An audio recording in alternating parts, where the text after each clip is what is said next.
Alright, peace and greetings YouTubers. So welcome to the fourth installment of the So What Happened series. In this series, we go back and we revisit different projects that were released and may not have necessarily been as commercially successful as anticipated. Today, we take a look at the 8th studio album from Janet Jackson, Damita Jo. So let's jump into it. I came dressed for the occasion.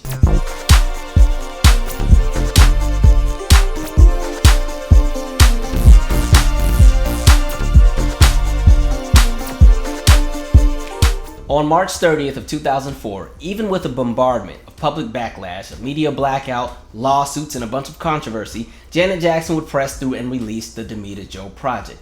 Now, before we can even jump into everything that happened surrounding that time frame, you know I like to set the scene. I think one of the things that happens with somebody like a Janet Jackson is, over time, because of that media blackout and because there was an attempt to kind of chip away at her legacy, so many have kind of forgotten what it is that somebody like a Janet Jackson was able to accomplish. And so in this series, we're going to highlight the events that took place between the All For You album leading into the Damita Jo project as well as the Damita Jo project. However, before we can even get to that, I think we really have to just go back and do a field trip into history just to kind of straighten out a few things, because I feel there have been many misconceptions about the level of impact that somebody like a Janet Jackson had. So let's backtrack, shall we?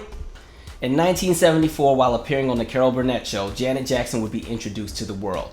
Little did people know at that time that she would go on to be one of the most successful artists of all time. However, before that music career would start, she would have a very respectable acting career, and for the next 10 years, she would be on TV screens all across America, appearing and starring in different programs like the Jackson Family Variety Show, Good Times, Different Strokes, Fame, The Love Boat, and A New Kind of Family.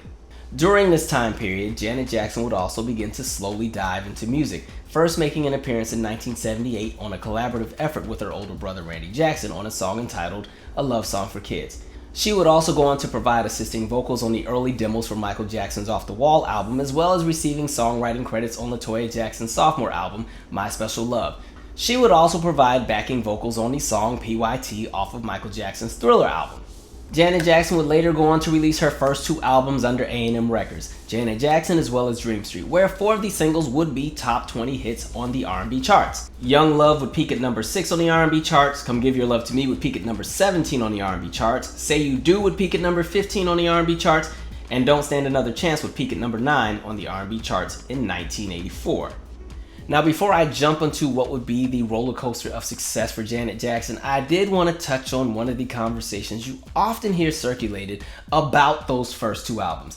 You often hear the narrative that during that point in time, Janet Jackson and the Dream Street album were both these huge colossal flops, and even with a bunch of push and label backing and money spent, there was just no interest because Janet Jackson wasn't interesting and nobody cared. And even with her being the sister of the Michael Jackson and coming from the Jackson family, there was no interest in her as a musical artist, and that's why so many people flocked on to other artists who also came out at that same time, because Janet Jackson just wasn't an artist and had no he had all kind of stories and so on and so forth. But I think there's a bunch of layers as to why those 2 albums did not initially blow up. However, I will say, stating the obvious, I think around that time, the Janet Jackson album and the Dream Street album, Janet Jackson didn't have a lot of artistic vision, mainly because at that point in time, she wasn't interested in being an artist. In Janet Jackson's book, True You, she talks about an experience that pretty much leads into her jump-starting her music career, even though she didn't really want to at the time.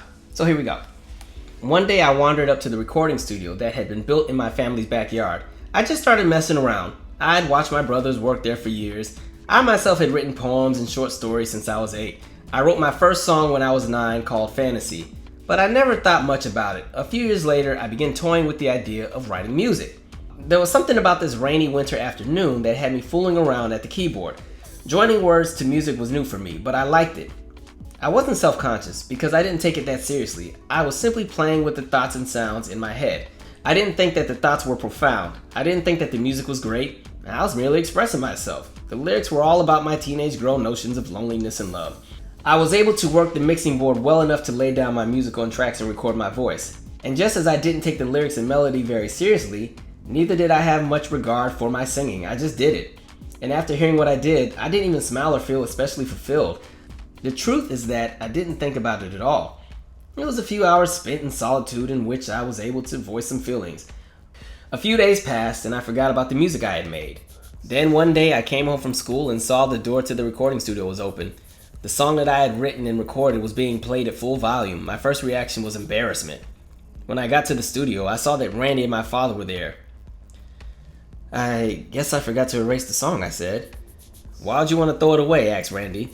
"It isn't anything," I said. "Who wrote the melody?" "I did." "And you did the drum and piano part?" "I tried," I said. "And the background vocals?" "Are they out of tune?" I asked. "No, they're in tune. And what about the lyrics?" "They're kind of stupid, aren't they?" "They sound pretty good." "What do you think, Joseph?" "Janet," said Joseph. "Did you really do this?" I guess so. "It's not half bad," Joseph declared. "I don't like it," I said. "You can sing."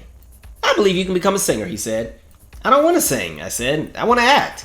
I want to go to college and study business law." My plan was to support myself as an actress. I greatly admired theatrical artists like Cicely Tyson. I had practically memorized Tyson's line from the autobiography of Miss Jane Pittman. I also loved classic actresses like Joan Crawford and contemporary ones like Meryl Streep. "Acting is okay," said Joseph, "but you'll never make the kind of money acting that you will singing. You have a talent as a singer."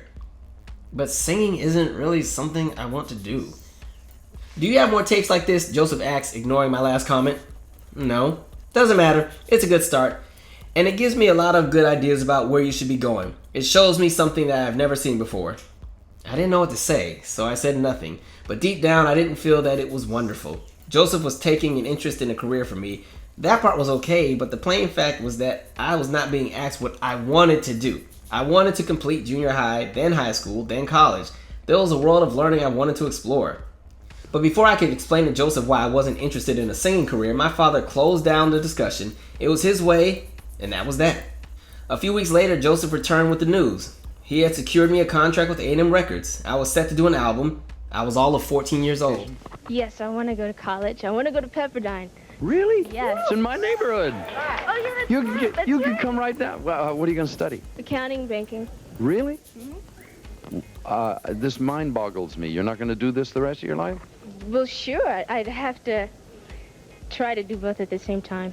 So because she wasn't initially interested in doing music at the time, there wasn't going to be a lot of artistic direction and creative vision coming from a Janet Jackson because she just wasn't really interested at the time. And this was reflected in a lot of the critiques that critics would give her music, where they said pretty much at that point in time, she kind of was a baseless artist where you didn't really know what direction she was going in. She still had decent music, she had decent songs, but there was a disconnect that was there. She would still go on and promote the songs and do a little promo appearances here and there and even still win some awards for this music, but she just was not connected.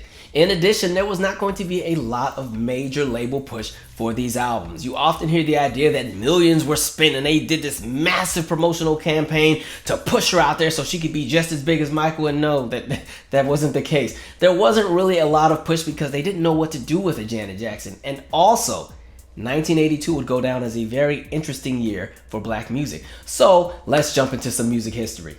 There's two major factors that affect an artist like Janet Jackson in 1982. One, 1982 is still in the remnants of the Disco Sucks movement, and two, 1982 is still a time period where, again, like we said in the Brandy episode of this So What Happened series, labels had a very, very hard time trying to find ways to push and promote black teenage girls as pop stars, mainly because, again, the industry was in a different space. There was a door open for white pop stars of the same caliber and the same gender that could have a lot of success. However, for black teenage girls, it wasn't a thing. But getting back to the Disco Sucks movement. So as we go from the mid-1970s to the late 1970s, disco becomes a huge genre of music. It explodes and it is a cash crop. Millions upon millions are made for many, many labels with the sound of disco. Disco becomes so big that it pretty much becomes the dominant genre of music.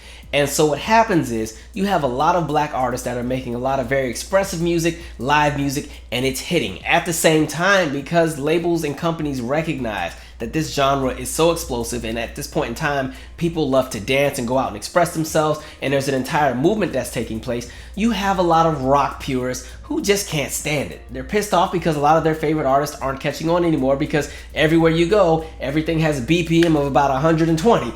And so you have a bunch of people who feel some kind of way about this genre of music. And really, what they really had a beef with was the fact that the industry decided to exploit the sound, and now it was everywhere. And so in addition to all of this great music that was coming out, on the parallel, you had a lot of very generic music being put out there because they knew as long as it had the fast enough BPM and you could put a disco ball in the room, somebody was going to dance to it and it was going to make some money. So a lot of very forgettable music and lackluster music that may not have necessarily had a great quality started coming out. And some of this you wouldn't even really classify as disco, and it also really wasn't black music either, but it was being pushed out there as disco, and black folks became the face of it, even though they weren't even making that sound. So you had things like the Disco Duck come out, and there was the disco commercial in the cereal and the disco this and the disco that. This is the Disco Dance Machine. It's an electric record player with a microphone, but without the record. Disco, disco, disco dance machine. Disco, disco, disco dance machine. Disco, disco, disco dance machine. Disco fun for all. The Disco Dance Machine comes complete as shown, record not included. And so people were sick of it, and so you see the emergence of the disco sucks movement, and people latched onto this movement and turned it more so into a let's just go after all black music in general. And so when you see the footage of the people at the stadium blowing up the disco records, when you start seeing what people were bringing to this event, it wasn't even just disco records, it was pretty much black music. So it was Stevie Wonder albums, it was Marvin Gaye albums, it was Minnie Riperton albums, Patrice Rushen. Anybody who had a little bit of melanin, if you were on the cover, your album was getting blown up. And so that event happens. And so it scares the radio programmers. It scares the labels. It scares the execs, because now the conversation is, let's get away from that sound because the people aren't happy and we don't want to be seen as outdated. We don't want to be seen as the label or the radio that's playing the stuff that the people hate. And so you start to see what you would call the demise of black music for a handful of years, where a lot of black artists that were really popular in the 1970s struggle into the early 1980s. Thelma Houston is a perfect example. And so as you get into the 1980s, radio programmers are still afraid of anything with a little too much grit, a little too much funk. This also plays a role as to why something like MTV decided not to play black videos. They wanted to focus and say, oh, we're going to be rock and roll on television. That also ties into the remnants of the disco sucks movement, because it jumps into that conversation of MTV saying, well, we're just going to stick with rock and roll because this is what the people in Kentucky and Nebraska want to hear, and we want to listen to the people. And so that was pretty much an all-out attack on black music. So getting back to 1982, let's talk numbers. So when we take a look at what was happening with black music in 1982, and as a matter of fact, I'll even add 1981 in this conversation just to further prove my point. Pretty much, if you were a new artist, it was going to be extremely challenging to cross over and have a monster hit if you weren't already established. The labels were more so pushing the people and pushing the acts who already pretty much had a following, and the labels could guarantee that they would be able to pull a hit. Because again, there's pretty much an attack on a specific type of sound at that point in time. Anything that was too funky, too much grit, it wasn't really going to cross over. So this leads into the second rule that kind of took place. A lot of artists had to go more so the easy listening route. Either easy listening, more so a little bit of jazz, or if you were bold enough, approach a rock sound. Those were pretty much the sounds that would help you cross over. So let's drop some names and let's talk numbers. The music industry in 1981 and 1982 was so segregated to the point where a lot of projects that were deemed very successful in the R&B world had a fraction of the success when it came to crossing over and what was represented on the Billboard 200 chart. So if we take a look at the #1 albums of 1981 that were R&B, you have Hotter Than July from Stevie Wonder, which was an R&B album that set at #1 on the R&B charts for 7 weeks. The Gap Band 3 from the Gap Band. The Two of Us from Yarborough and Peoples. Being With You from Smokey Robinson. A Woman Needs Love from Radio featuring Ray Parker Jr. Street Songs from Rick James, which set at #1 on the R&B charts for 20 weeks straight. Breaking Away from Al Jarreau. The Many Facets of Roger from Roger. Never Too Much from Luther Vandross. Something Special from Kool and the Gang. Raise from Earth, Wind & Fire, which set at #1 for 5 weeks on the R&B charts. Now you want to know what's interesting?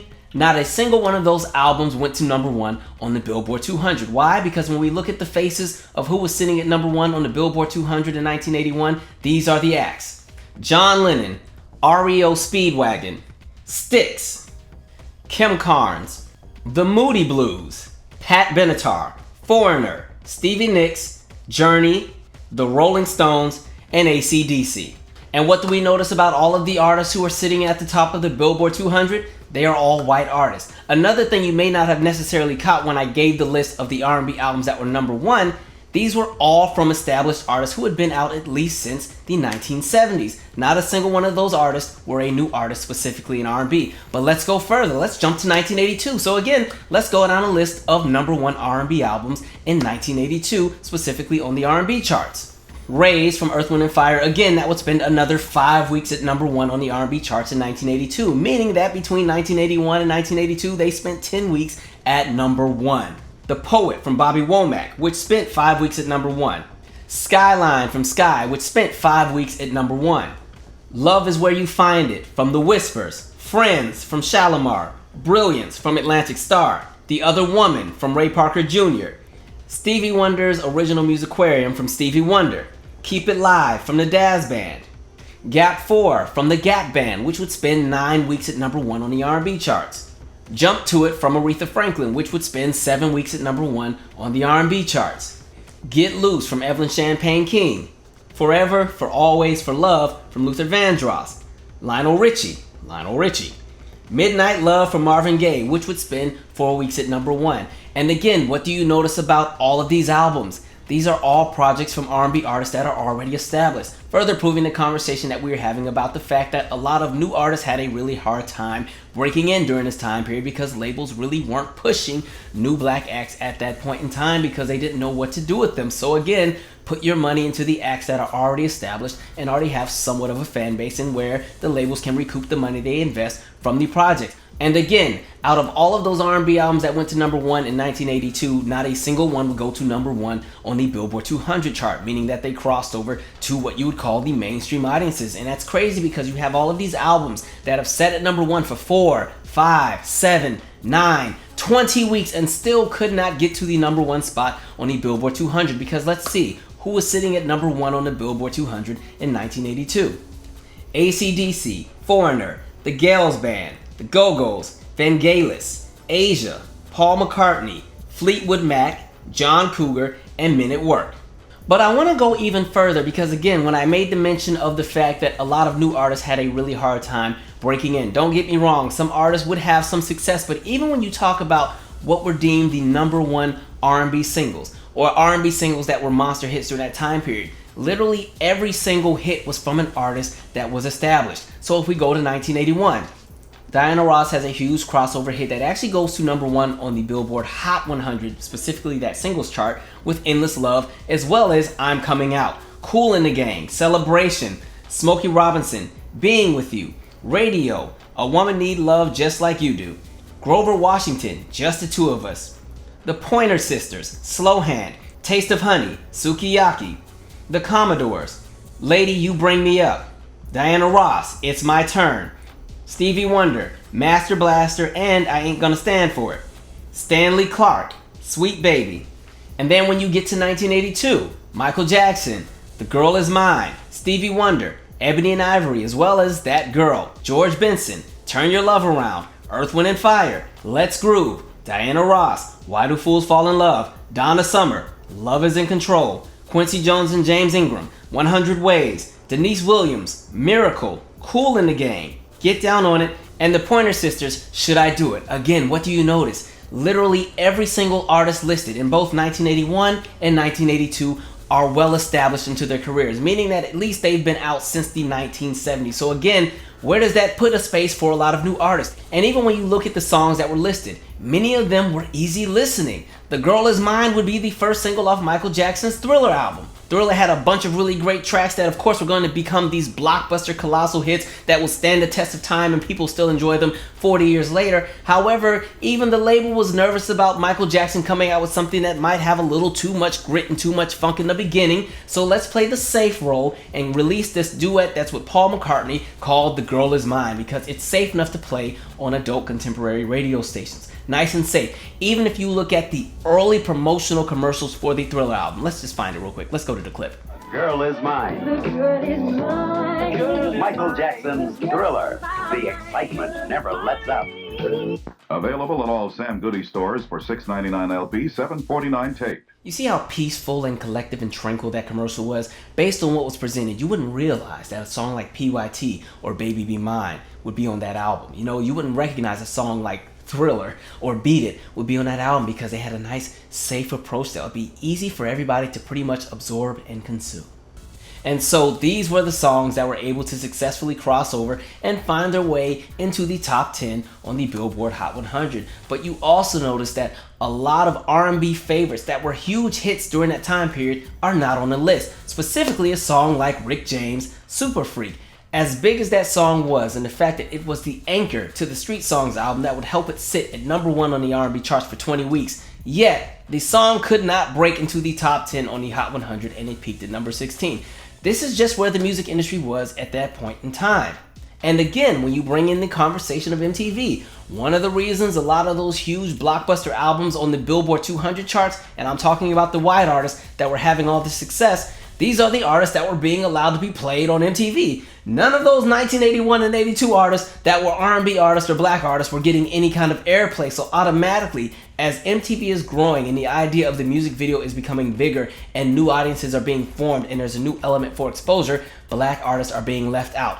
Fortunately, BET was a thing. So when you look at how the industry was structured at that point in time, it wasn't a feasible assumption to assume that somebody like a Janet Jackson was going to come out in 1982 and become this massive entertainer, especially when she didn't even have any music videos for the first album, and the world didn't really know what it was that she could really do. This is before the choreography and the big performances and the imaging and everything else. She was pretty much put out there like the cute girl next door, and let's see where she can fit in. And so, of course, she's not really gonna blow up. Anyway, with that being said, Janet Jackson would go on to continue finding ways to stay culturally relevant. Even overseas, Janet Jackson would start to secure a lot of endorsement deals with technology companies in Japan, which would slowly build her brand in Japan as an artist. Remember that for later. Then comes 1985. Janet Jackson teams up with producers Jimmy Jam and Terry Lewis. She flies out to Minneapolis, Minnesota to record the Control album. And the rest is history because, man, between 1986 and 2001, Janet Jackson had hits. And I'm not just talking about these cute little hits that peaked number 70 on the charts and number 50 on the charts and stayed at the lower half of the top 40. Oh no, Janet Jackson had what you call top 10 hits, where literally every song that was eligible to chart on the Hot 100 between 1986 and 2001 that she released was a top 10 hit aside from 2 songs. Let's just go back, shall we? Janet Jackson had hit after hit after hit after hit after hit after hit after hit after hit after hit after hit. That was a hit too. After hit, another hit. Ooh, there's a hit. That was a hit. Yeah, that was a hit too. Ooh, that was a good hit. Hit, hit me. That's a hit. Hit, another hit. Sounds like we're playing blackjack. Hit, another hit. Another hit. Ooh, another hit. Another hit. Another hit. Another hit. And so during this time period, Janet established herself as one of the most successful artists on the Hot 100. Janet Jackson continued to rack up hit after hit. Janet Jackson was a dominant force on radio, a dominant force on MTV, BET, VH1. She was a dominant touring artist. She was an extremely marketable artist who had such a large audience globally. Because again, the hits just weren't in the United States, they were also global. They were huge in Japan. Janet Jackson is actually a bigger star in Japan than she is in the United States. And mind you, the hits that I highlighted are just the hits that were eligible to chart on the Hot 100. Then you also had the radio airplay hits and the promo hits. There were some songs like I Got Till It's Gone that did not have a full out release, or a song like Go Deep that did not have a full out release, and those were hits as well. You could go to all of her albums between 1986 and 2001, and each album always had another song that was still a hit, even if it weren't even pushed and released as a full single. So Control had a song like Funny How Time Flies. The Rhythm Nation album had a song like State of the World. The Janet album had songs like Throb and Where Are You Now? Janet Jackson was not to be played with. Between 1986 and 2001, Janet Jackson could do no wrong. Everything that she touched went to gold. She had the admiration of the masses, she had the acclaim of the critics, she had the eyes of the consumer. And Janet Jackson was a machine. It wasn't just the music that she was making that was successful, but it was even the movies. She starred in movies like Poetic Justice, which would go to #1 at the box office, as well as the sequel to The Nutty Professor, which would also go to #1. Side note, I'm not even gonna lie, I kind of give The Nutty Professor a side eye, mainly because we were this close to having Janet Jackson as Storm in X-Men. However, her schedule would not permit because she was still on tour, and so when she finally had the opportunity to do a movie role, it was the clumps. And I'm like, man, Janet Jackson would have made a great Storm, especially when you just look at that little nunchuck scene she had from the Velvet Rope Tour. It's like, man, we could have had some really, really dope crime fighting, action, superhero movies from Janet Jackson. I will never understand for the life of me why she didn't do those high action type movies. But anyway, carrying on. She also had these very massive tours. The Rhythm Nation tour still holds the record for being the highest grossing debut tour by an artist. The tour was in such high demand that 4 nights at the Tokyo Dome sold out in 7 minutes. She would continue that success with the Janet Tour, which was an even bigger tour in comparison to the Rhythm Nation Tour, where you had 2.5 million people attend this tour. This tour was in such demand that it had 7 legs. She was on this tour from 1993 till 1995. Okay, literally a 2-year tour just because that many people wanted to see her show. And then of course we have the highly acclaimed Velvet Rope Tour. This tour has often been celebrated for its high-octane show, extensive set list, as well as its extremely well put together band, the dancers, the theatrics, the production. The Velvet Rope Tour special would also win an Emmy for camera work.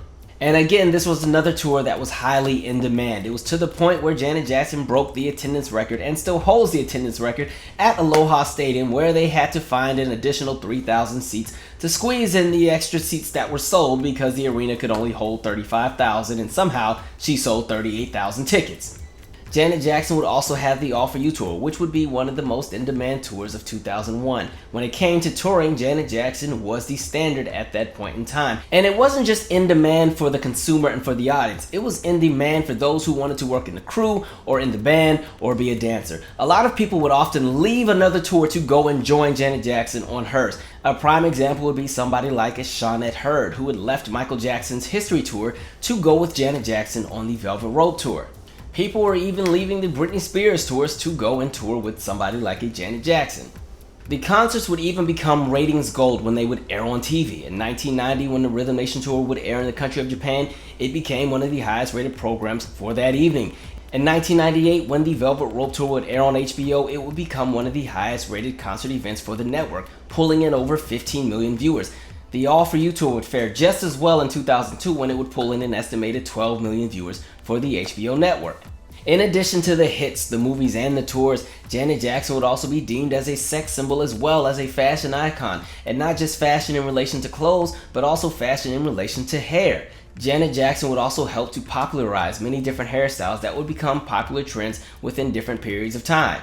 Janet Jackson was also into philanthropy, where she worked with dozens of different charities and organizations, some including organizations like AMFAR, UNICEF, the United Negro College Fund, the Boys and Girls Clubs of America, and America's Promise. And when we talk about the artistic accolades, Janet Jackson not only had hits, but her hits had impact, in addition to the fact that many of the hits she had would go on to influence and carry what you would call the sound or the trend of what would happen later down the line with other artists, different movements, and also just the sounds of music as time would progress. When it came to hits, Janet Jackson had what you call organic hits. Hits where the song would debut and sit at the bottom of the charts and climb due to the success of radio play and people purchasing the singles, and the song would eventually climb towards the top of the charts, sit at the top of the charts for a while, and gradually go back down. That's not really a thing that happens anymore now because we're in the era of streaming and digital purchasing. So now a lot of times you'll see a song go to number 1 on the charts, and then the next week it's dropped to number 65, and the next week it's not on the chart anymore. Janet Jackson had a lot of hits that had all kind of cultural impact. We can take a song like Nasty, which is off the Control album. Nasty is a song that's often credited as being one of the pioneering songs to help popularize the sound of New Jack Swing, along with a handful of other songs like Dougie Fresh, The Show, which was produced by Teddy Riley, as well as songs from Full Force like Alice, I Want You Just For Me, or even some of the early work that would come down with somebody like Keith Sweat in 1987. During that 18-month period, you had a handful of songs that all came out, and they would help to popularize what would later and soon be deemed as New Jack Swing, as well as the sounds of many of the go-go bands in the DC metropolitan area during the mid to late 1980s. Then you have a single like Miss You Much, which would go on to be the biggest single of 1989, as well as having a very popular chair routine that many dancers even to this day still try to emulate. Then you have a song like Black Cat, which went to number 1 on the rock charts as well as the Hot 100, and I think one of the things people often forget about is Janet Jackson wrote the majority of her catalog, and a song like Black Cat is a song that Janet Jackson wrote solely by herself. She even came up with the guitar riff. So again, sometimes people often try to discredit her as somebody who was hands-on in her project, and they often want to just give all of the credit to her producers, but Janet Jackson, Jimmy Jam, and Terry Lewis have often worked as a collaborative team. But don't get it twisted, Janet Jackson could also pull her own weight by herself. And then there's a song like That's the Way Love Goes, which set at number 1 on the Hot 100 for 8 weeks. It is also the most successful Hot 100 single by a member of the Jackson family. Some people may not necessarily like that specific stat, however, the numbers don't lie, and because the song was such a huge hit on both the charts and in radio and had such a long shelf life, it became the most successful single from a member of the Jackson family. That's the Way Love Goes would also be one of the pioneering songs that would signal what you would call the slowdown of New Jack Swing, where as we got further into time, a lot of those high BPM New Jack Swing songs that we partied to between the mid to late 80s up until the early 90s, the sound would begin to change, and you started to discover that by the time you get to 94, 95, everything has slowed down into more of a pocket groove. You also have a song like Again, which was nominated for an Oscar, as well as Again being another #1 single.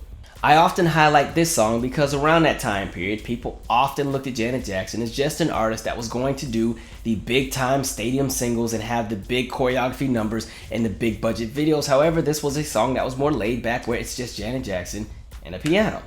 And then you have a song like Together Again, which ends up being one of the biggest singles of its respective year, also selling 6 million copies, which was something that was not popular during that time period because the digital era had not started yet. During that time period, it was pretty common that most singles would sell anywhere between 500,000 and 3 million copies if they were a massive single. But to sell 6 million just goes to show how huge the single was. It's also Janet Jackson's most popular international single. And a lot of the proceeds that were raised for the song went to HIV and AIDS research.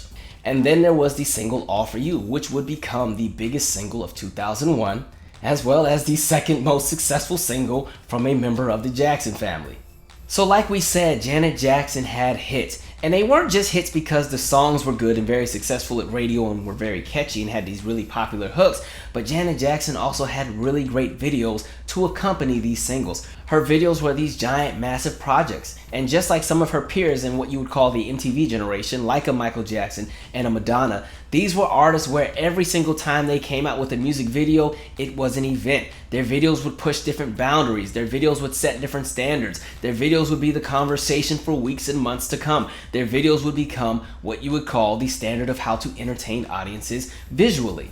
Even by today's standards, many of the music videos that you see today still follow the same model that a Michael Jackson, a Madonna, and a Janet Jackson would have followed during those early years. And what makes it interesting when you have that conversation about MTV refusing to play videos from black artists, when you talk about that early time period between 1981 going into about 1983, MTV only had a catalog of about 120 music videos, meaning that they constantly had to rotate the same music videos over and over, mainly because music videos weren't quite the thing that they were going to be yet. A lot of labels weren't investing the money into videos, and a lot of artists didn't feel that it was necessary to really push videos because radio was still so popular. And so a lot of times, artists would just send in some concert footage of them performing the song, and that would be the music video. And so there were a lot of music videos that were pretty uneventful.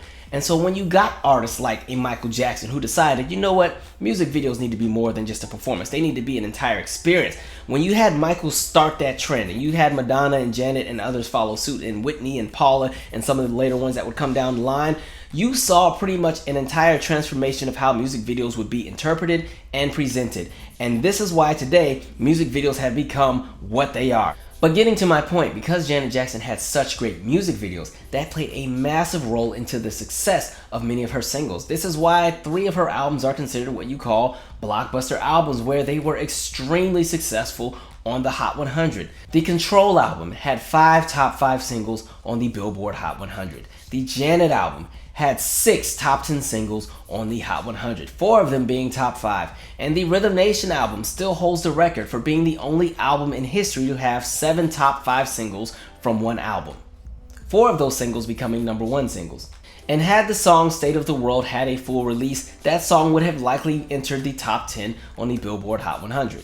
When you talk about Janet Jackson's Hot 100 success, she had 10 number one singles. And even when you go to the R&B charts, she had 16 number one singles. In total, she had 27 top 10 singles and she had 18 consecutive top 10 hits. I need you to really think about that. 18 consecutive top 10 hits, meaning that for 18 consecutive singles, they all went in the top 10. So again, when we talk about the impact Janet had during that time period, Janet wasn't playing games. She was not to be played with. And with that success, Janet would win a rack of awards, even becoming the first woman ever to be nominated for Producer of the Year at the Grammys. In addition to all of that, Janet was also known for her live stage performances during award shows, television specials, events, and programs. Janet Jackson was known to really bring it when it came to performances, and a lot of times she would be a ratings draw. Sometimes she'd also do things that people hadn't really seen before. A prime example would be the 1987 Grammys. Up until this point, you had never seen an entertainer perform at an award show with a headset mic, but somebody like a Janet Jackson needed one because she was going to be doing choreography and they were going to be flipping her on the stage. She had a lot of very big and memorable performances from this time period, and a lot of times she always gave you something different. So sometimes she would have the big performances with the multitude of dancers like the 1993 VMAs, or sometimes it would be more scaled back where it's literally just her sitting on the floor by herself with two dancers at the VH1 Vogue Fashion Awards in 1998. Or when you go to the 1998 AMAs, where Janet Jackson at that point in time had the number one song in the country with Together Again. Audiences were expecting for Janet Jackson to come out and do a very whimsical performance of her high energy hit. Instead, she remixed the song and performed a remix that no one had ever heard of until that night. So again, Janet Jackson always would shake the table when it came to live performances. Janet Jackson was known to show up and show out. She had no problem bringing her entire tour set to an award show to perform. She had no problem bringing an entire crew of dancers to a small Saturday night live performance. In addition, she had no problem just sitting at a piano and singing if she didn't feel like doing the big numbers with all the dancers and the lasers and the pyrotechnics. Leading into this next segment, remember our conversation from the previous episodes where I always state that the way that an album era ends will always play a role into how the new album era will be received in context of the conversation around anticipation. And if you saw the TLC episode, I talk about how a successful album run is kind of like a 4x1 relay where, you have the 4 different runners that are going to pass the baton around 400 different meters. Each runner is going to do 100 meters and the goal is to maintain the pace or get faster throughout the race. That's pretty much the goal with most albums, and Janet met that goal with the Control album, the Rhythm Nation album, and the Janet album. Control album ends with the single Pleasure Principle. It's not the biggest hit off the Control album, but it peaks at number 14 on the Hot 100. And also because Janet Jackson has lost some weight and there's kind of a new image, that video goes down as being one of her most iconic music videos. The Rhythm Nation album ends with Love Will Never Do Without You, which is a number one single and also leads the Rhythm Nation album into being an album that had 3 number one singles in 3 different calendar years, 1989, 1990, 1991. In addition, again, Janet has this great giant makeover and now she's showing a little bit of skin, and so of course the song is a great song, it blows up, it goes to number 1. And then you have the Janet album, where the last official single for the album in the United States would be You Want This, which wasn't the biggest single off the album, but it did peak at number 8 on the Billboard Hot 100. So again, those were 3 albums that kind of ended on a very high note. However, when we get to the Velvet Rope album, which is one of her most critically acclaimed and also a fan favorite, this is when you start to see a pattern of things that take place in regards to how Janet Jackson albums would be pushed from this point on.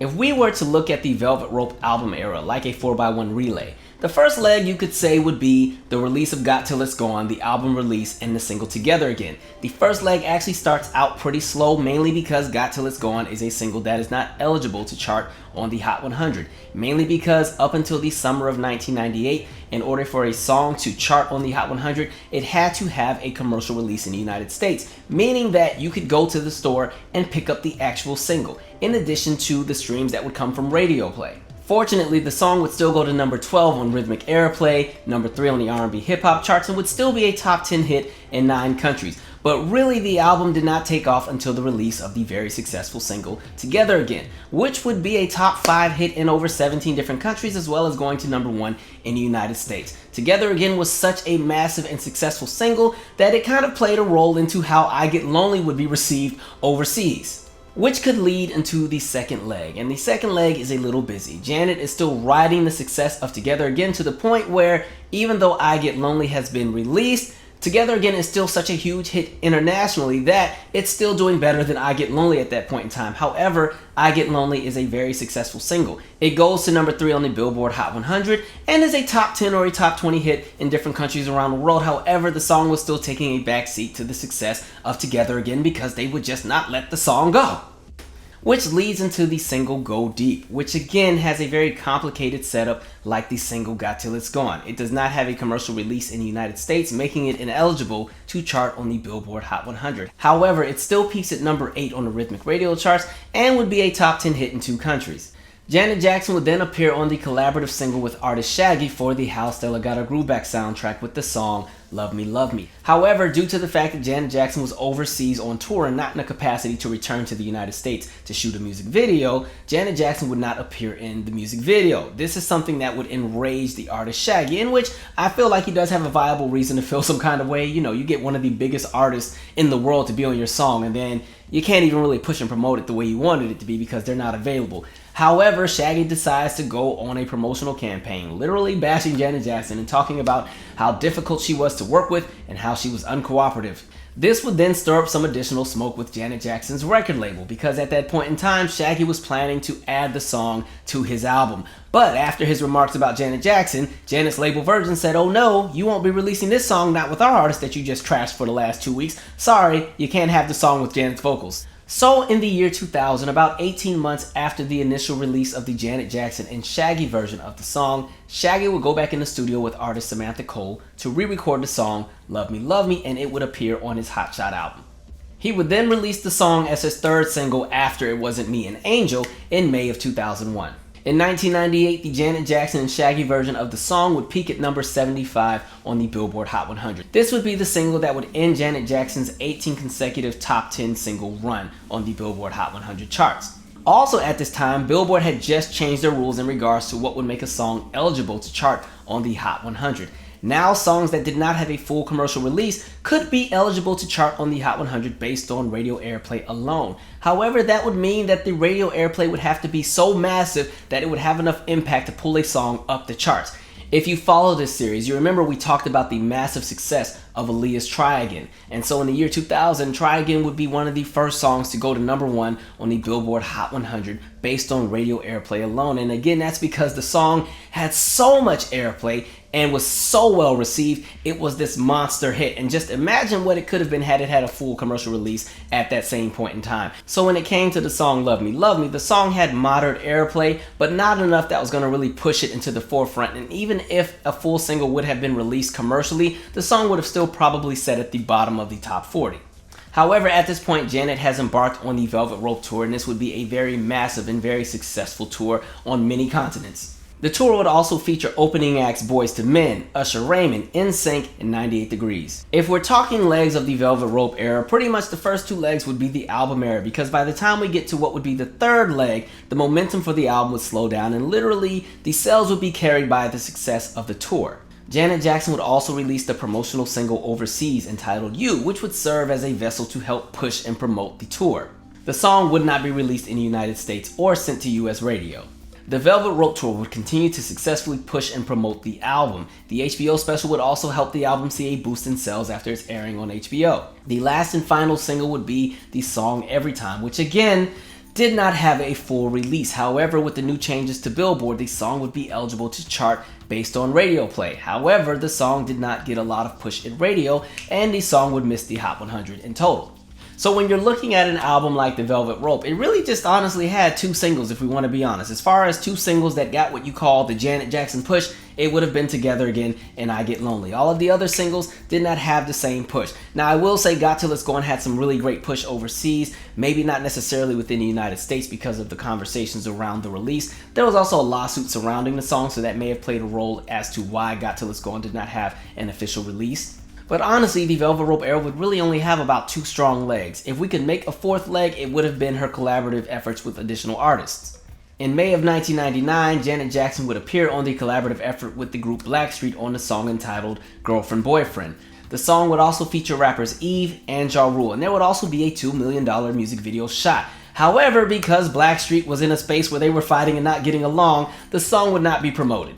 Girlfriend Boyfriend would peak at number 47 on the charts. However, there was also another collaboration that Janet Jackson had released 2 months earlier with the rapper Busta Rhymes, and radio decided that this would be the song that they would support more so instead of the Blackstreet collaboration. And so Janet Jackson and Busta Rhymes would release the hit, What's It Gonna Be? The song would go to number 1 on the rap charts and number 3 on the Billboard Hot 100. So when it was all said and done, the Velvet Rope album pretty much kind of fizzled out. It would be the tour that would really carry the second half of the album's promotional campaign. The album would still be very successful, and songs like Together Again and I Get Lonely would become staples in her catalog. The album would still go on to sell about 10 million copies internationally. However, this was a slowdown in comparison to the previous 3 albums, where you had an album like Control sell close to 15 million albums globally, an album like Rhythm Nation sell 17.5 million copies globally, or an album like Janet which sold close to 20 million copies internationally. So this jumps back to the conversation about what happens when an album has a slow album ending. What does that mean for the up-and-coming album All For You? Fortunately for Janet Jackson at this point in time, the success of the single What's It Gonna Be would help Janet Jackson to stay on airways for the spring and the summer of 1999.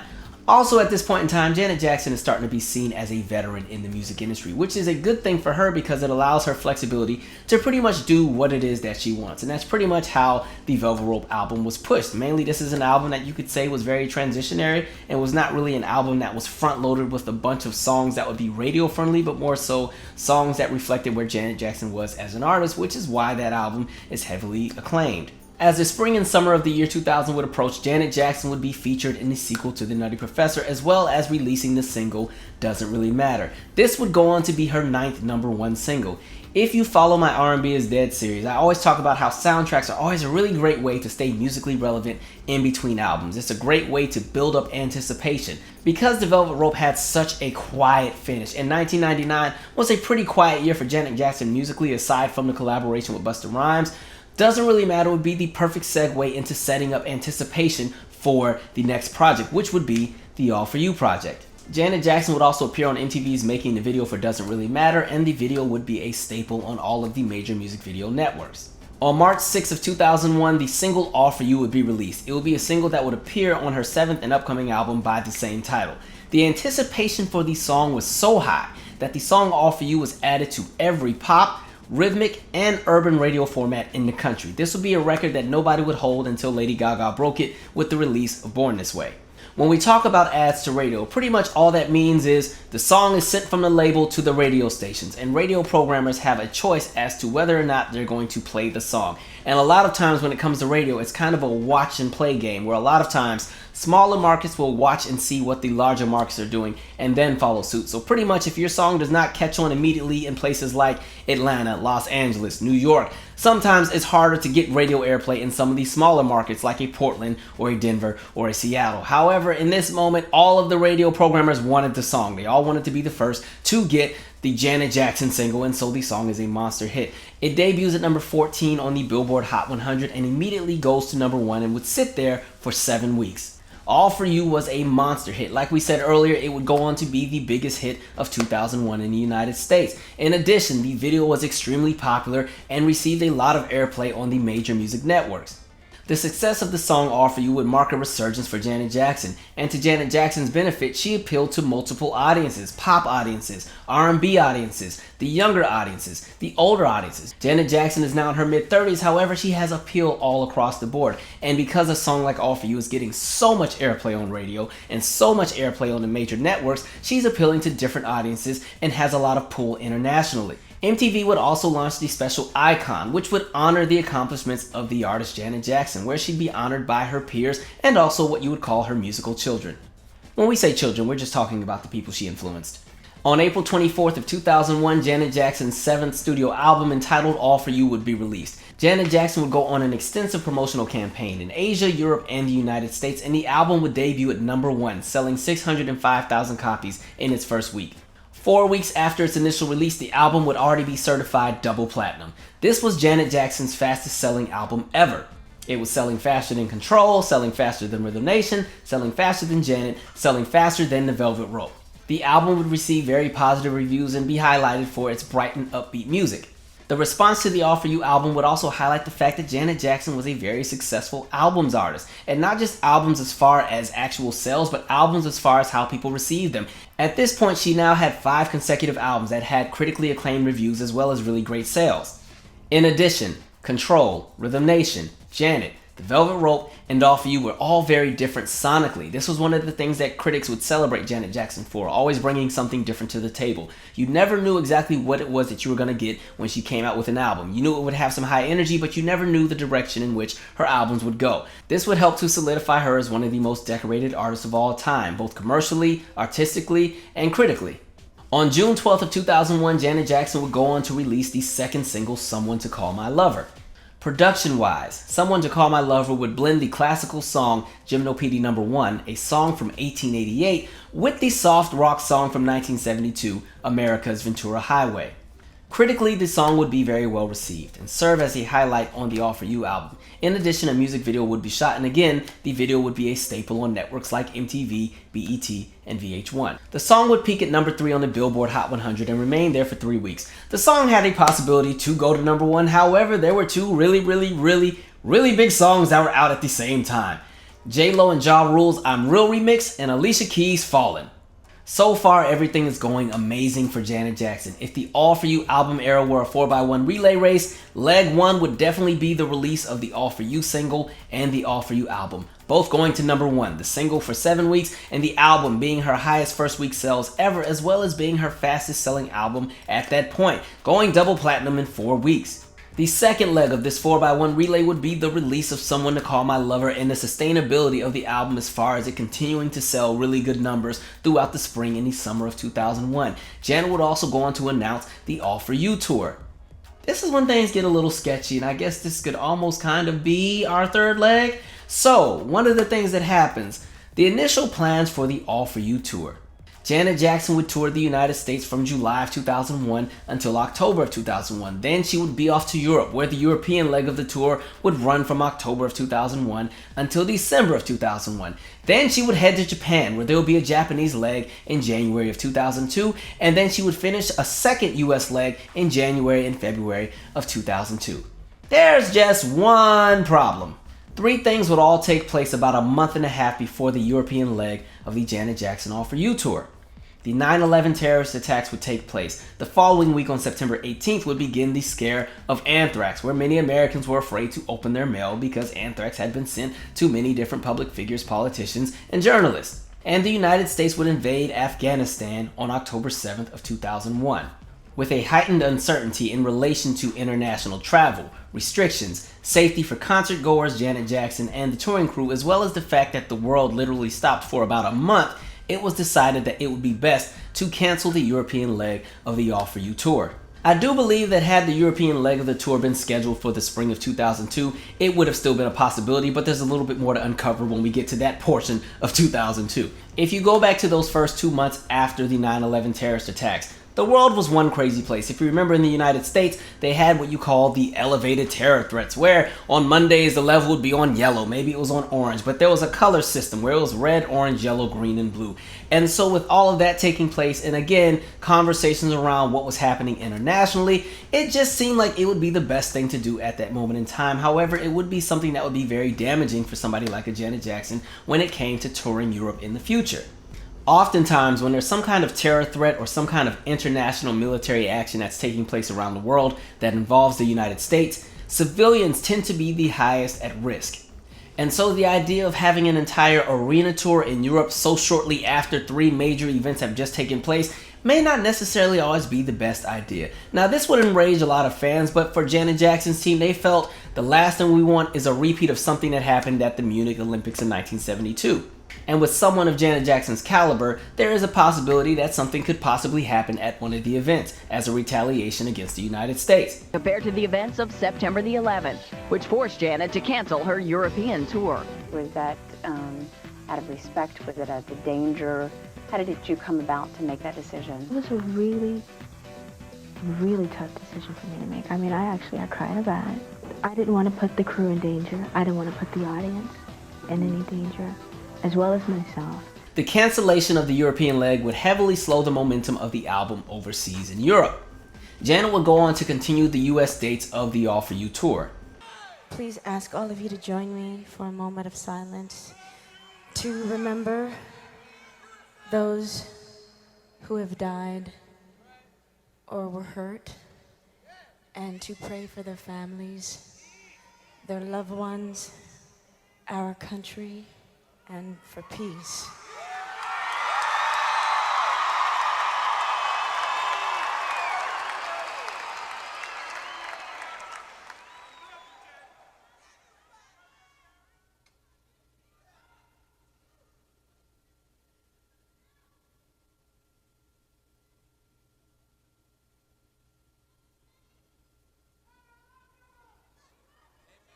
Thank you very much.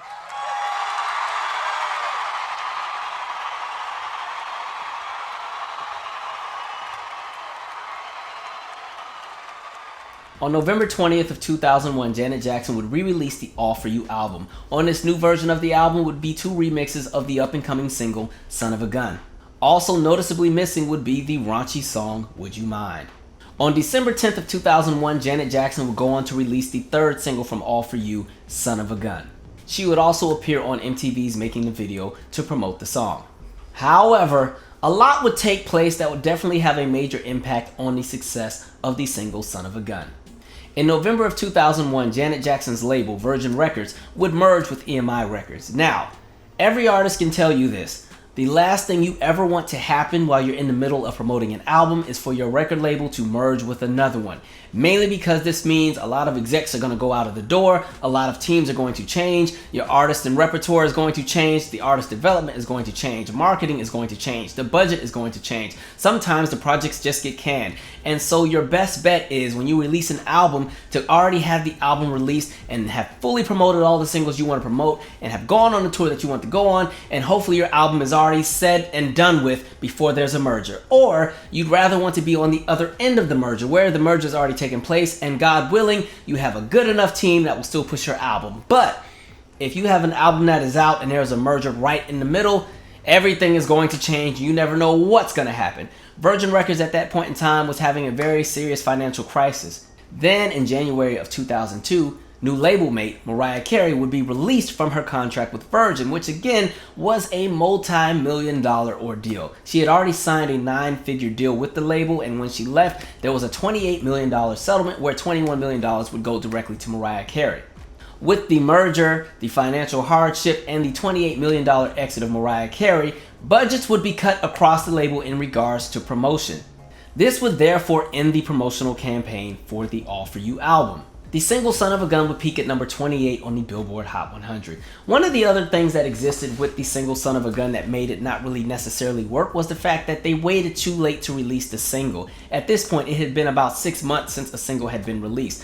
When you look at the amount of time that took place in between the release of the single All For You and the single Someone to Call My Lover, it was about 3.5 months, and also at that point in time, All For You was a massive single.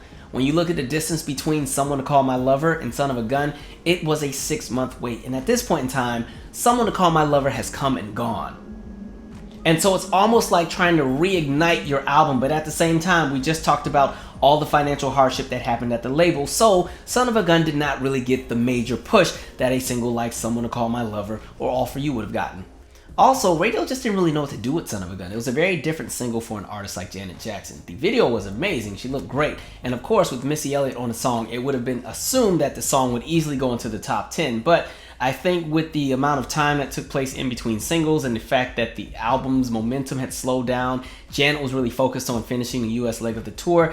Radio just didn't really support the song, so 28 would be where it would peak, and it would also be a moderate hit overseas, but even in comparison to some of her previous singles, it didn't move the numbers that they thought it would move. So if we're looking at this album in terms of the 4x1 relay, the third leg has not been a great leg. And so, the All For You tour starts, it's going very well in the United States. However, with the cancellation of the European leg, that kills a lot of the momentum for the album in Europe, as well as the fact that there was too much time in between the release of Someone to Call My Lover and Son of a Gun. And so now it's a pretty uneventful leg for the All For You album. One of the other downsides to what was taking place during this time period was the fact that Janet Jackson had actually been selected to headline the 2002 Super Bowl halftime show. However, due to scheduling conflicts in relation to the Japanese and second American leg of her All For You tour, as well as the fact that 9/11 had taken place and execs now wanted to have an act that would be able to perform patriotic material that would bring the country together, it was decided that the band U2 would perform the Super Bowl halftime show. There would also be negotiations to possibly have Janet Jackson headline the 2003 Super Bowl halftime show. However, at that point in time, Janet Jackson was on a hiatus, and Shania Twain had just returned with the Up album. And because there was so much anticipation around Shania Twain, because the previous 1997 album, Come On Over, had sold 30 million copies around the world, it was decided to go with Shania Twain. Had Janet Jackson been able to successfully pull off the Super Bowl halftime show in 2002, it would have definitely created a resurgence for the All For You album, and probably would have put her in so much demand that she would have had to extend additional legs to the All For You tour, and that possibly could have given us the European leg for the All For You tour. Janet Jackson would wrap the All For You tour in February of 2002, and an HBO special would also air. In July of 2002, Janet Jackson would also be featured on the collaborative effort with artist Beanie Man on the song Feel It Boy. The song would peak at number 28 on the Billboard Hot 100. At this point, it had been 7 months since a single had been released from the All For You album. Some fans felt let down because they wanted the album to continue, and radio programmers even questioned why there was an abrupt stop to promotion. There were definitely additional songs that had a chance at being viable hits. One of the other things that kind of sucked about the plug being pulled on the All For You album is the fact that Janet Jackson and Mariah Carey, when she was still on the label, had plans to actually appear together on a remix of the song You Ain't Right. However, those plans fell through. Janet Jackson would also have intentions to release the song Trust a Try. However, after the cancellation of the promotion for the project, that idea would fall through as well. Radio programmers in the Urban AC format were also crossing their fingers that Janet would send the songs China Love and Feel So Right for ads. Unfortunately, that didn't happen. And then randomly in November of 2002, almost a full year since the release of the last single from the All For You album, Son of a Gun, the song Come On Get Up would be released to radio stations in Japan. The song would peak at number 7 on the Japanese airplay charts. However, the song would not have a larger release. The maxi single would be released in the United States but not promoted, and more so pushed as a promotional single. The song would also generate some buzz in places like Australia and Europe as well. However, plans to really push the single would fall through. The All For You album would go on to sell about 7 million copies internationally. At this point, we're now 2 Janet Jackson albums in a row where decisions from the labels and the execs up top would play a role into the album's outcomes. And what I'm saying is the fact that when you look at something like the All For You album, it's an album that abruptly stops. It was gaining all kind of momentum and then it stops. Similar to what we talked about with TLC's Fan Mail album in the first episode of the So What Happened series. Had the album had 2 additional singles actually be fully pushed by Janet Jackson standards, the album could have easily sold 10 million copies internationally. Had the European leg of the tour not been cancelled, that would have definitely given legs to the album, and a single like Come On Get Up would have been a great international smash.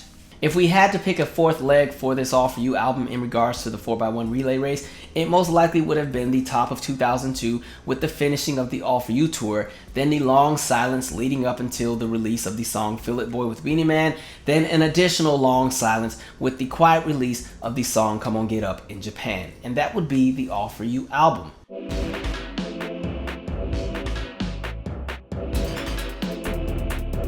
After a brief hiatus, Janet Jackson would spend the rest of 2002 and most of 2003 quietly working on her next album. At the same time, there were a bunch of rumors circulating about what it was that Janet Jackson was up to creatively. There were rumors about her possibly coming out with multiple albums as well as a remix project and a bunch of other different things that were taking place as well as movies.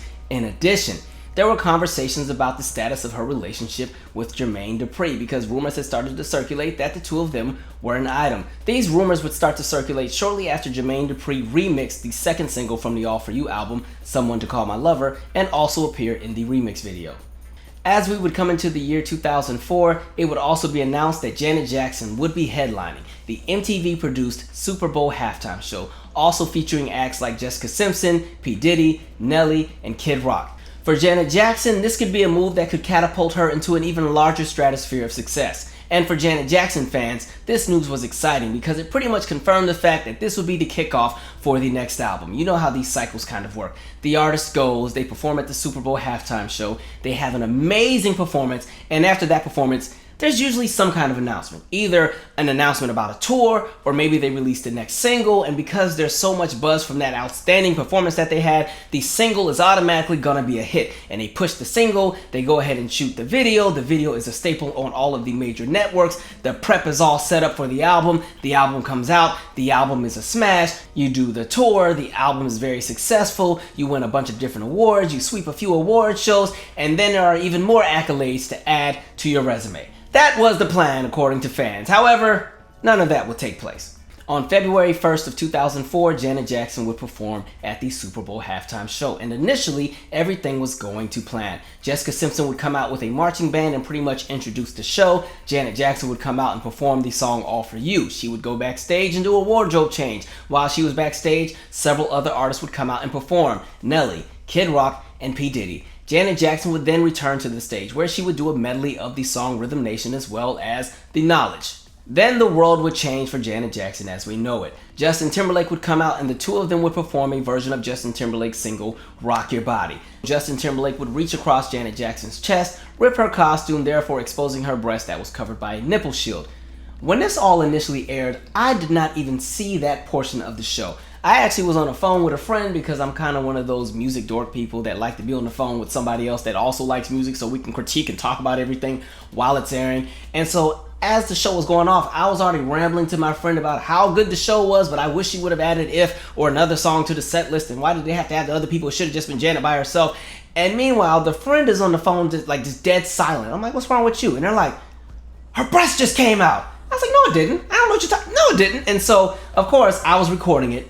Of course, this is before DVR, so I was actually using a real VCR. I had like a real VHS tape recording. And I went to rewind. I'm like, what? Like total shock. Like I was like, what?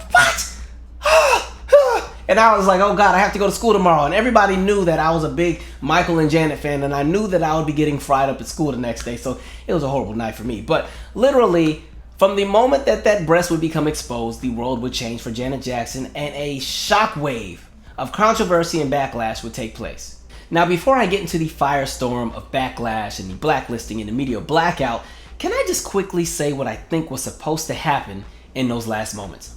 I don't know why I'm asking, because I'm going to do it anyway, but I always felt that something still was supposed to take place. We just weren't supposed to see it in the capacity that we saw it. If you pay attention to the footage, when Justin says the word song, that's when the pyrotechnics go up, the lights go out. In my head, I feel like whatever they were supposed to do, if they were planning to do something, it was supposed to take place on the word song. However, Justin was already ripping by Have You Naked. And so it seems that if there was going to be something where something was being possibly exposed, the lights would have gone out before you could see it. They would have been the ripping, pyro would have been going up, and before this could come all the way off, the lights were down. And then it would kind of be a conversation of, did she or didn't she? Ooh, the suspense. And it would kind of be one of those rumors that would float on for years and years. That's how I always looked at it, mainly because somebody like Janet Jackson didn't need to do any kind of crazy publicity stunt during that moment in time, because again, she was Janet Jackson. And if it was a conversation about staying relevant in music, she was at the Super Bowl. So even if she had a moderately okay performance, the buzz from that Super Bowl would have still given her enough energy to push the album, had everything going the way it was supposed to go. Then there's also rumors that Justin had missed a few rehearsals and even appeared drunk at one of the rehearsals at one point in time. That's all alleged. But even when you just look at the Super Bowl, Justin comes out there looking very homely. Like, he didn't even shave. You know, he's dressed like it's the talent show. I'm like, sir, it's the Super Bowl. So it seems like maybe there's a possibility that Justin Timberlake missed the cue and came in too early, did the ripping, and then whoever's working the cameras, they had a full body shot on display for way too long because somebody probably, the people in the back room were probably already high-fiving because it was a great show, so they're not paying attention because, when you do the different cameras, it's like 4 or 5 different cameras. Switch to camera 1, switch to camera 2, camera 3, camera 2, 1, 2, 3, 1. Like, they normally do that. It seems like by the time you got to them last 10 seconds, they're in the back. Good job, great show. And so the whole breast is just coming out. Ain't nobody looking because I'm sure they would have done a pan out or something else and that breast would have been there for that long, even though it wasn't that long. It was like half a second. But that's just what I always thought. The Super Bowl halftime show would garner over 540,000 complaints. This would trigger the FCC to launch an investigation, which is kind of interesting because when they went and polled the average everyday American, only 18% of Americans felt it was necessary to do an investigation. Also, what's funny, if you would have just gone over to Canada where they also aired the Super Bowl, they only had about 50 complaints about the show. Not 50,000, literally 50, in comparison to the 540,000 that took place in the United States. The FCC would then fine CBS and Viacom $550,000 for breaking indecency clauses. The litigation surrounding that case would go on for the next 8 years all the way to the Supreme Court before it would be pretty much thrown out. This would also lead to networks changing their approach when it came to live broadcasts. There would now be a 6-second delay on all live broadcasts that would air in the United States of America. Kind of interesting that 9/16 of a second could do all of that. Anyway, the Super Bowl halftime show would also become the most TiVoed event ever, as well as making Janet Jackson the most searched person on the internet in 2004. The Super Bowl halftime show would also indirectly lead to the creation of YouTube. One of the founders stated that because it was so hard to find footage of Janet Jackson's Super Bowl halftime show on the internet, he and a group of friends decided to get together and come up with a social media platform that would allow users to share videos on the internet. Thanks, Janet. That's why we're here. Following the Super Bowl halftime show, Viacom and MTV would release an apology where they would state that the tearing of Janet Jackson's costume was unrehearsed, unplanned, completely unintentional, and was inconsistent with assurances we had about the content of the performance. CBS would then have Janet Jackson release a written apology where she would state that the decision to have a costume reveal at the end of my halftime show performance was made after final rehearsals. MTV was completely unaware of it. It was not my intention that it go as far as it did. I apologize to anyone offended, including the audience, MTV, CBS, and the NFL. Then on the following day, that Tuesday, CBS would then make Janet Jackson also record a video apology where they would make her reiterate that the last minute changes to the show were her idea. One of the things that's also interesting about what happened on that night is also the fact that during the game, there would be, of course, a streaker. And there's a man named Mark Roberts who runs across the field in nothing but a G-string, and this is aired in front of millions of people. However, that doesn't seem to quite get any attention because, of course, all eyes would have been on Janet Jackson at that point. But what's also interesting is, literally as the lights go out on Janet Jackson and they go to commercial, the first face you see is Janet Jackson because she's in the promotional commercials for the Grammys that would air on the following Sunday. Now let's jump into what happened with the Grammys. So they have this commercial air where it states, join Janet, Beyonce, Outkast, Prince, and all these different people for the 2004 Grammy Awards. But in reality, what was planned was the people over at CBS wanted Janet Jackson to also go on the Grammys and apologize again. At this point, Janet is like, look, I done apologized twice. I done sent y'all a written statement for people who wanted to read the facts. I've gone on camera and made a statement there. I'm not going to keep apologizing because at this point, the apology is out there. It's up to the people whether or not they want to accept it or stay salty all day. We're not going to keep doing this. Secondly, Janet Jackson was supposed to be at the Grammys to help pay tribute to her friend Luther Vandross, who also at this point had had a stroke. And if you remember, Janet Jackson and Luther Vandross had collaborated on the song The Best Things in Life Are Free for the Mo Money soundtrack, and the song would peak at number 10 on the Billboard Hot 100.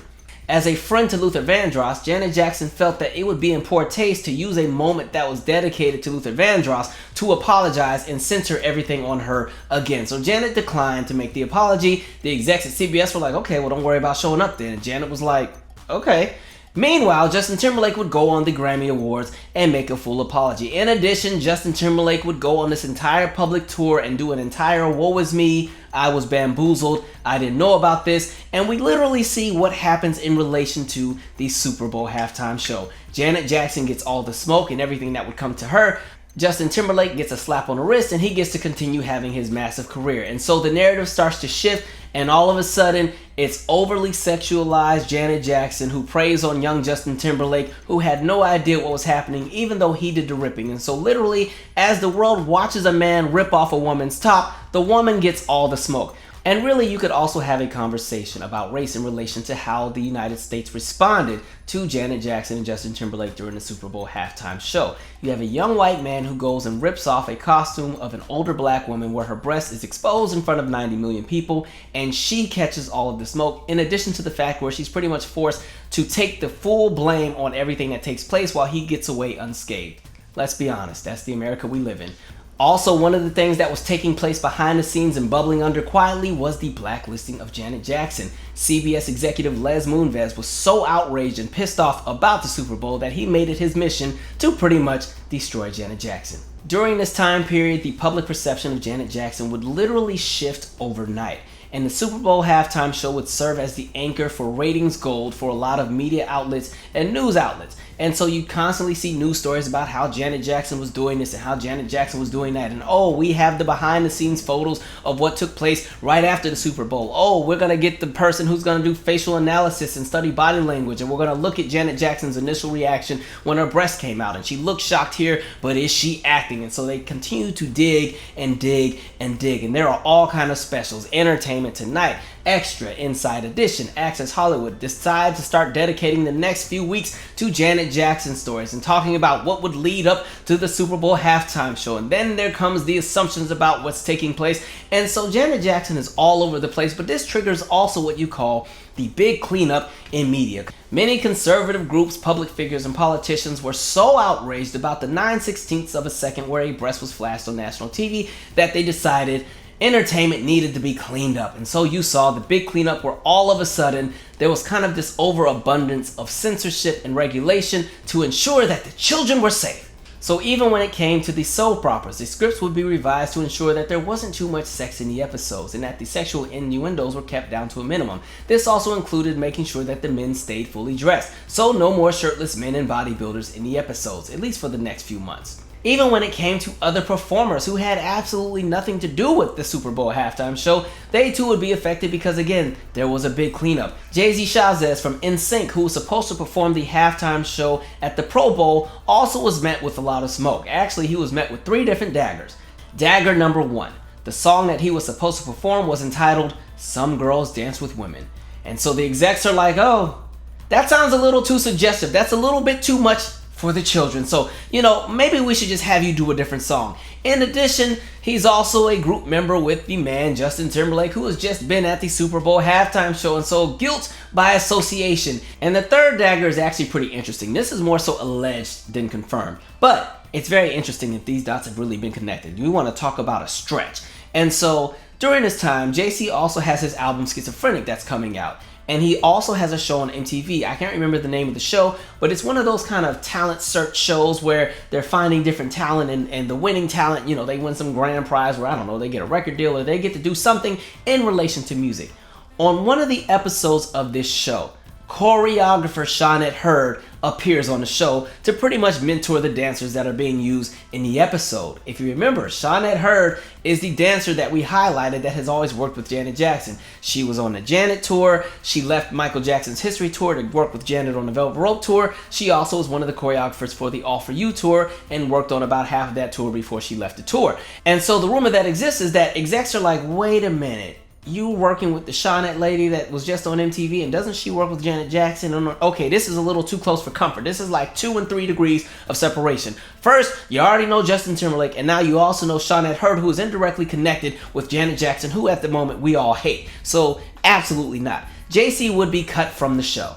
The fear of backlash and outrage and conversations around censorship would have a lot of creative directors and producers of different networks terrified about what exactly it was they could do that wouldn't get them in trouble, and so you saw a shift for a lot of 2004 in relation to how shows would be presented.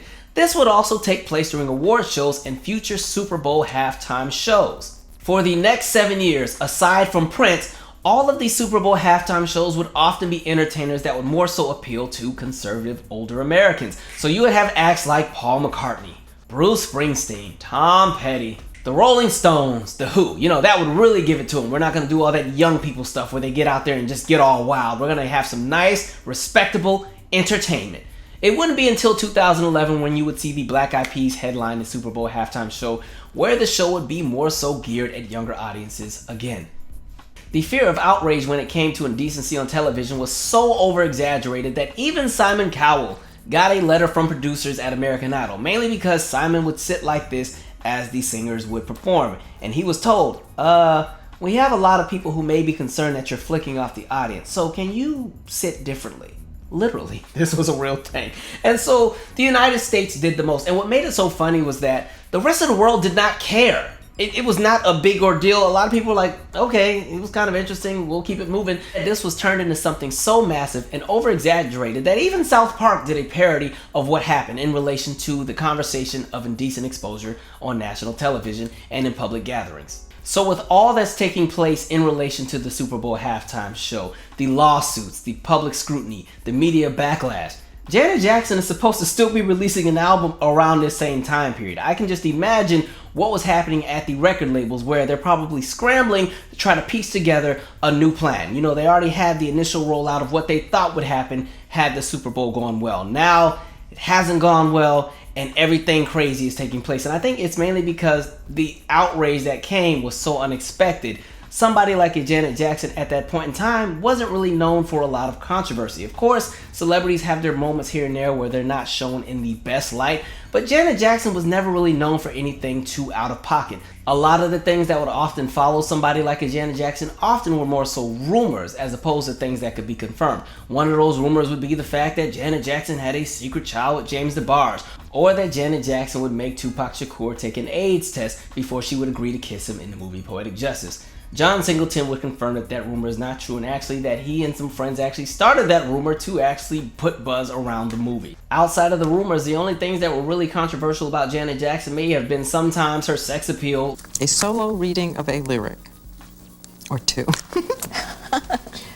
Because I'm going to bathe you, play with you, rub you, caress you, tell you how much I've missed you. I just want to touch you, tease you, you, please you, love you, hold you, make love to you. I'm going to kiss you, you feel you me. Like the Rolling Stone cover or her secret marriage to Renee Elizondo. Other than that, there wasn't really anything Janet Jackson had been known for that was just so outrageous that it would just start a firestorm of controversy. And now at this point in time, Janet Jackson has a bunch of very shaky relationships with who you would call are her stakeholders. A shaky relationship with Virgin Records because the label is not really sure how to push this album. They're still going to push her because she's their biggest act, but now there's a shakeup at the label. There's a shaky relationship with MTV. It's like they don't know where they stand with MTV because MTV produced this halftime show and it went down the drain, and so now where do we stand with MTV? Of course, the conversations around the relationship with the media, with conservative groups, with a lot of middle America who already wasn't following Janet Jackson to begin with.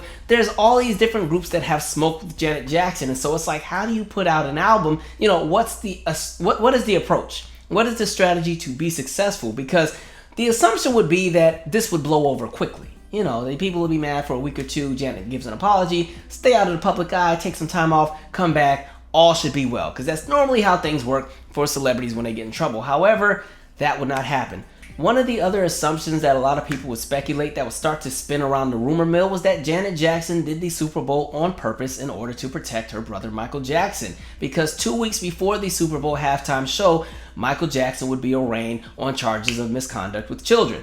Her pulling off the Super Bowl stunt would serve as a distraction for everything happening in regards to Michael Jackson. I don't really think that rumor is true either.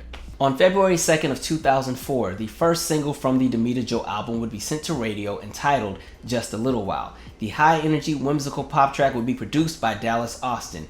Now, actually, the song had already leaked to the internet on January 22nd of 2004 and was already generating buzz in the internet world. And so Janet's team had to actually scramble to get everything off the ground because at that point, they hadn't even shot a video yet. Janet would go on to state, "I'm so happy people have been as receptive to it as they have. It got leaked and we tried to stop it because we weren't prepared to release it. It was always supposed to be the first single, but we weren't prepared to release it. And so it's kind of like playing catch up now with it all, trying to hurry up and get the video done. By the time we stopped to it here, we found out Europe already had it. So we said, okay, This thing is kind of bigger than us, so we have to kind of give into it. With the excitement around the fact that Janet Jackson had released a new single, in addition to the fact that her name was still circulating in the headlines following the Super Bowl, Just a Little While would be a hit on radio temporarily. This song would enter the bubbling under charts at number 13. That's the equivalent of debuting at number 113 if the Hot 100 was really the Hot 200. The second week, the song would jump to number 47 on the Billboard Hot 100. The song would also reach number 17 on the pop airplay charts, as well as garnering 28 million audience impressions in its first week. And then a call was made. And the call was pretty much stating, cut it, yank the song. So the song would end up peaking at number 45 on the Billboard Hot 100. Pretty much what happened is Janet Jackson was being unofficially banned from all Clear Channel radio stations, which at that point in time was about 65% of the radio stations in the United States. Because the song was canceled up top by the powers that be, the song never got a chance to reach its full potential in relation to where it would chart on the Billboard Hot 100. It's likely that it would have been a top 10 single, in addition to the fact that it had a similar energy to a song like Outkast's Hey Y'all, which was very popular at the time. But again, because the song had been yanked off radio, there's no telling exactly where the song would be. The worst part is also that as the song was being canceled on radio, Janet Jackson was shooting the video. Literally. And so now there's this video that's supposed to come out, but it's just pretty much been canceled in America. And so the deciding factor was to focus on Europe and Asia as far as pushing the single. The song would be a hit overseas, hitting the top 20 in 5 countries as well as the top 10 in 6 countries and being number 1 in Japan for 5 weeks. The single Just a Little While would also become the second biggest hit in Japan for 2004. The video would not be released in the United States. The single Just a Little While would be her lowest charting song on the Billboard Hot 100 since the release of her song Come Give Your Love to Me off her debut album back in 1982. That song would peak at number 58 but also go to number 17 on the R&B charts. At this same time, Janet Jackson would also do a test run of the promotional campaign for the Damita Jo album. She would appear on the David Letterman show, which to be honest was pretty much a very uncomfortable interview to watch because it was more so an interrogation. And so Janet's team decided, okay, you know what, let's pause on the promotion. We'll come back closer to the release of the album on March 30th, and so let's just kind of have you stay out of the public eye because it's not really going too well, and we'll go ahead and figure out the rollout for the next single, which would be I Want You. At this point, we would begin to see the layers that would exist in relation to the blacklisting of Janet Jackson, but there would be more to come. Initially, there were much larger plans for the single Just a Little While. Because the song had such a pop essence and was her most pop-oriented song since the release of 97's Together Again, Janet Jackson and her team wanted to ensure that they were not alienating Janet Jackson's R&B and hip-hop fan base by going too far into the pop lane. So a remix single of the song was also planned to be released entitled Love Me, produced by Just Blaze. It would have a totally different production, a totally different theme, but have the same sentiments in relation to the lyrics. That would be canceled after the cancellation of Just a Little While at pop radio. So the idea where you'd have the song blowing up at pop radio, but also a remix blowing up on the R&B radio, and both audiences being very appeased because again, Janet Jackson before the blacklisting was an artist that had the best of both worlds in relation to pop music and R&B. Plans for a remix video would also be canceled. On February 22nd of 2004, what would be the second single from the Damita Jo project entitled I Want You would leak to the internet. And sadly, the song would not be released to radio until April of 2004, which is kind of a really bad move, mainly because once something leaks to the internet, and again 2004 is still the era of peer-to-peer sharing, once something leaks to the internet, it's out there, you have to strike while the iron is hot. And so the long wait for radio as far as the release definitely would play a role into the outcome of the song. But getting back to the actual single, the smooth R&B song would serve as a contrast to the more pop-oriented Just a Little While. However, the label struggled to figure out exactly how to push the song because there was no guarantee that it would be successful at radio now that she was blacklisted.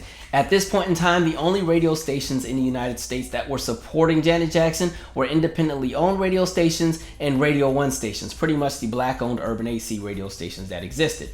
Even the larger rhythmic, hip-hop and R&B oriented stations that were owned by Clear Channel were not in a capacity to play the Janet Jackson songs. Even though the song fit the perfect formula to be a staple on major hip-hop and R&B stations, these stations were not permitted to play the song if they were owned by Clear Channel.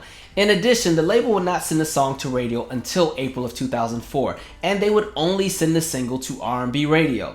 Janet Jackson would also appear on BET's Access Granted for the making of the video. However, with Janet Jackson now only eligible to be played on about 10% of the radio stations she was once played on, the song would struggle to climb the charts, especially because it was only released to the R&B format. The song would reach number 18 on the R&B airplay charts, and even in that conversation, every R&B radio station in the United States is not owned by Radio 1, and the majority of them are still owned by Clear Channel. And so they weren't even eligible to be played on those stations. And so the song would peak at number 18 on the R&B airplay. However, it would peak at number 3 on the UK R&B charts. The song would still go platinum, however, due to a merchandising deal with movie theaters in the United States.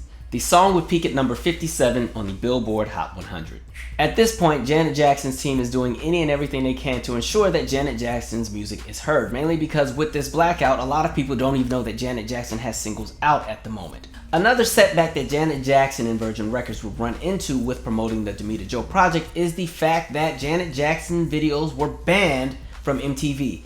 In relation to the I Want You video, Janet's team was already told from the jump, don't even worry about sending the video because we're not going to play it. So the video was initially only sent to BET and VH1, mainly because at this point it had been decided Janet Jackson would not be played on MTV. Why is that a big deal? Mainly because Janet Jackson is an artist that always had a massive career because she had what you call a machine behind her. Yes, the music is great. Yes, she's very talented. She's an amazing performer. She gives you great videos. However, you can be as great as you want to be, but if there's not a machine that is pushing you and promoting and supporting your product, it is very hard to cross over and stay relevant.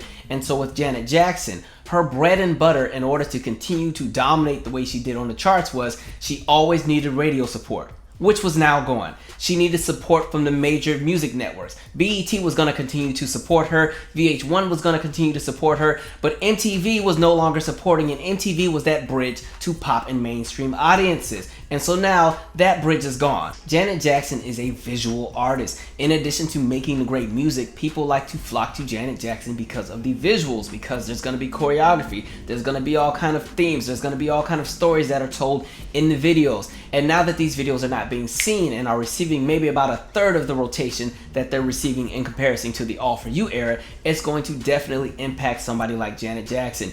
Yes, BET would be a very, very supportive network, but Janet Jackson is not the only artist in the world, and they still have to play other artists, so they just cannot dedicate all of their time trying to make up for the lost rotation that MTV is no longer providing.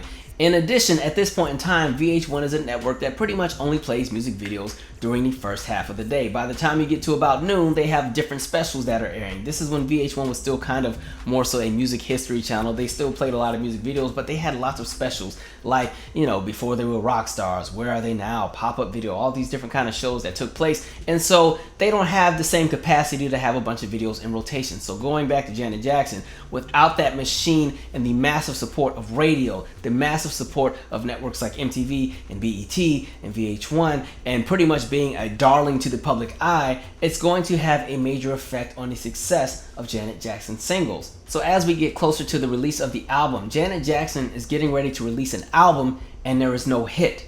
This hasn't been done before, at least not since Dream Street.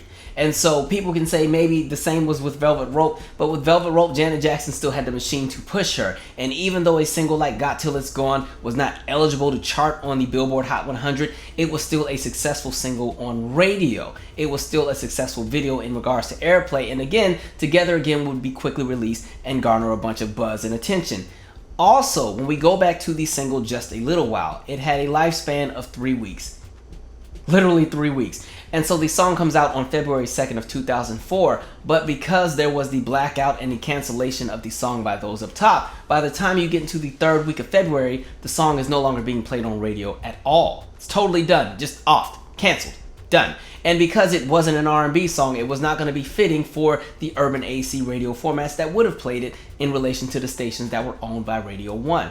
So then you get to the single I Want You, which again has not even been sent to radio until April of 2004. That's after the album comes out. So Janet Jackson is now in a space where she's getting ready to release an album without a hit. And the only thing that's going to carry her is pretty much her name and the legacy that she has, even though each and every day the legacy is being chipped away by the media. On March 30th of 2004, Janet Jackson would go on to release her 8th studio album entitled Damita Jo. She would quickly go on an extensive promotional tour, making stops on shows like Good Morning America, Saturday Night Live, and On Air with Ryan Seacrest, as well as many other shows. BET would also launch a special to pretty much commemorate all of the accomplishments that Janet Jackson has had in the music industry, as well as promoting the Damita Jo album. Even though there was a blacklisting and a blackout with somebody like Janet Jackson, there was still public interest, and literally every program that she appeared on would be some of the highest rated programs for that year. When she appeared on Saturday Night Live, it was the highest ratings they had received in over a year. One of the additional issues Janet Jackson would continue to run into is the fact that she could just not escape the questions about the Super Bowl. Perfect example would be Good Morning America. I just got back from Europe and they don't understand what all the hoopla is about. Really, and they don't understand why America is reacting in such a way, but you know, what can you say? Right. Okay, I can't read lips up here anymore, guys. I gotta say one thing. Can I say? Are you trying to read my lips? I'm trying to read your lips because I can barely hear you. But I truly do. I want to put it behind me, and I really don't want to talk about it ever again. I want to ask you though. I've tried to imagine what it was to be you, seeing this go by, played over and over again, over and over and over again. I don't know how many times you saw it. And wondering if it shook you, if it changed you in some way. It made me stronger. That's what it did. It made me much stronger. I don't think anybody expected you to come out in turtlenecks singing. I think they're basically saying they want to talk about the album. I'm having a little trouble hearing you, so if I don't seem to respond to you, it's because it's so hard up here. I can't tell everybody. But one of the things Janet Jackson would state that would also create another firestorm is her response to a lot of the Super Bowl questions. In Janet Jackson's opinion, she felt there were more important things going on in the world, especially in relation to what was happening in Iraq. Around that same time, you also had the incidents that took place in Fallujah, where you had U.S. troops literally be killed and dragged in the streets. And so Janet Jackson felt that with all that's happening overseas in the military in regards to the troops and everything else happening in the world, why are we still on this breast? So in relation to even Janet Jackson's interview on Good Morning America, the fact that they were still asking about the Super Bowl, Janet Jackson is like, ma'am, this was 2 months ago. We've moved on. Pretty much Janet Jackson was like, listen, I'm trying to move on. This happened 2 or 3 months ago. I've answered all of these questions before. Literally every show I go on, you all have the same question. I've given the apologies multiple times. I'm ready to move on. And it seems like the only thing you want to either ask me about is the Super Bowl or my brother Michael Jackson. And meanwhile, I'm here to promote an album. So can we focus on that? Of course, that would stir up even more controversy because now a lot of media outlets were saying Janet Jackson was using U.S. troops as a crutch to try to push herself up and get herself a better image. Janet Jackson was difficult to work with. And so the chaos would ensue and continue. At the same time, you were seeing other entertainers be blacklisted as well, especially if they gave their 2 cents in regards to what was happening in Iraq. The Dixie Chicks would be blacklisted for statements that were made about George Bush to the point where they too would be banned from country radio and have bomb threats at their concert. Whoopi Goldberg would also be blacklisted around this time after several statements were made in regards to the former President George Bush and the handling of the war in Iraq. Whoopi would lose her Slim Fast endorsement as well as major movie role opportunities. A planned show on NBC would be canceled, and Whoopi Goldberg literally could not find work in Hollywood for the next few years. By the time she was approached by Barbara Walters to join The View, Whoopi had been working at a local radio station. An additional critique that Janet Jackson would receive, especially from a lot of conservative media outlets, was the fact that Janet Jackson did not change her image after the Super Bowl halftime show. There was an assumption that she'd be wearing turtlenecks and gauchos from this point on, but Janet Jackson was still going to be Janet Jackson. Janet Jackson was still going to show cleavage or show her stomach or show whatever she wanted to show because she felt like a sexually liberated entertainer, and that's what she was praised for at one point in time, and now all of a sudden it was being weaponized against her. At this point, Janet was like, it is what it is. Y'all aren't going to like me either way. You're going to find something to have an attitude about, so I'm just going to do me. So even while appearing on Saturday Night Live, her opening monologue would even poke fun at the Super Bowl halftime show. The assumption was that laughing about it and finally moving on would help things to finally ease over. The Damita Jo album would debut at number 2 on the Billboard 200, selling 381,000 copies. The only reason the album did not debut at number 1 was because the week before, Usher Raymond had dropped Confessions, and it had sold over 1 million copies the first week. So as he came into his second week, he sold another 500,000 copies. 2004 was the year of Usher.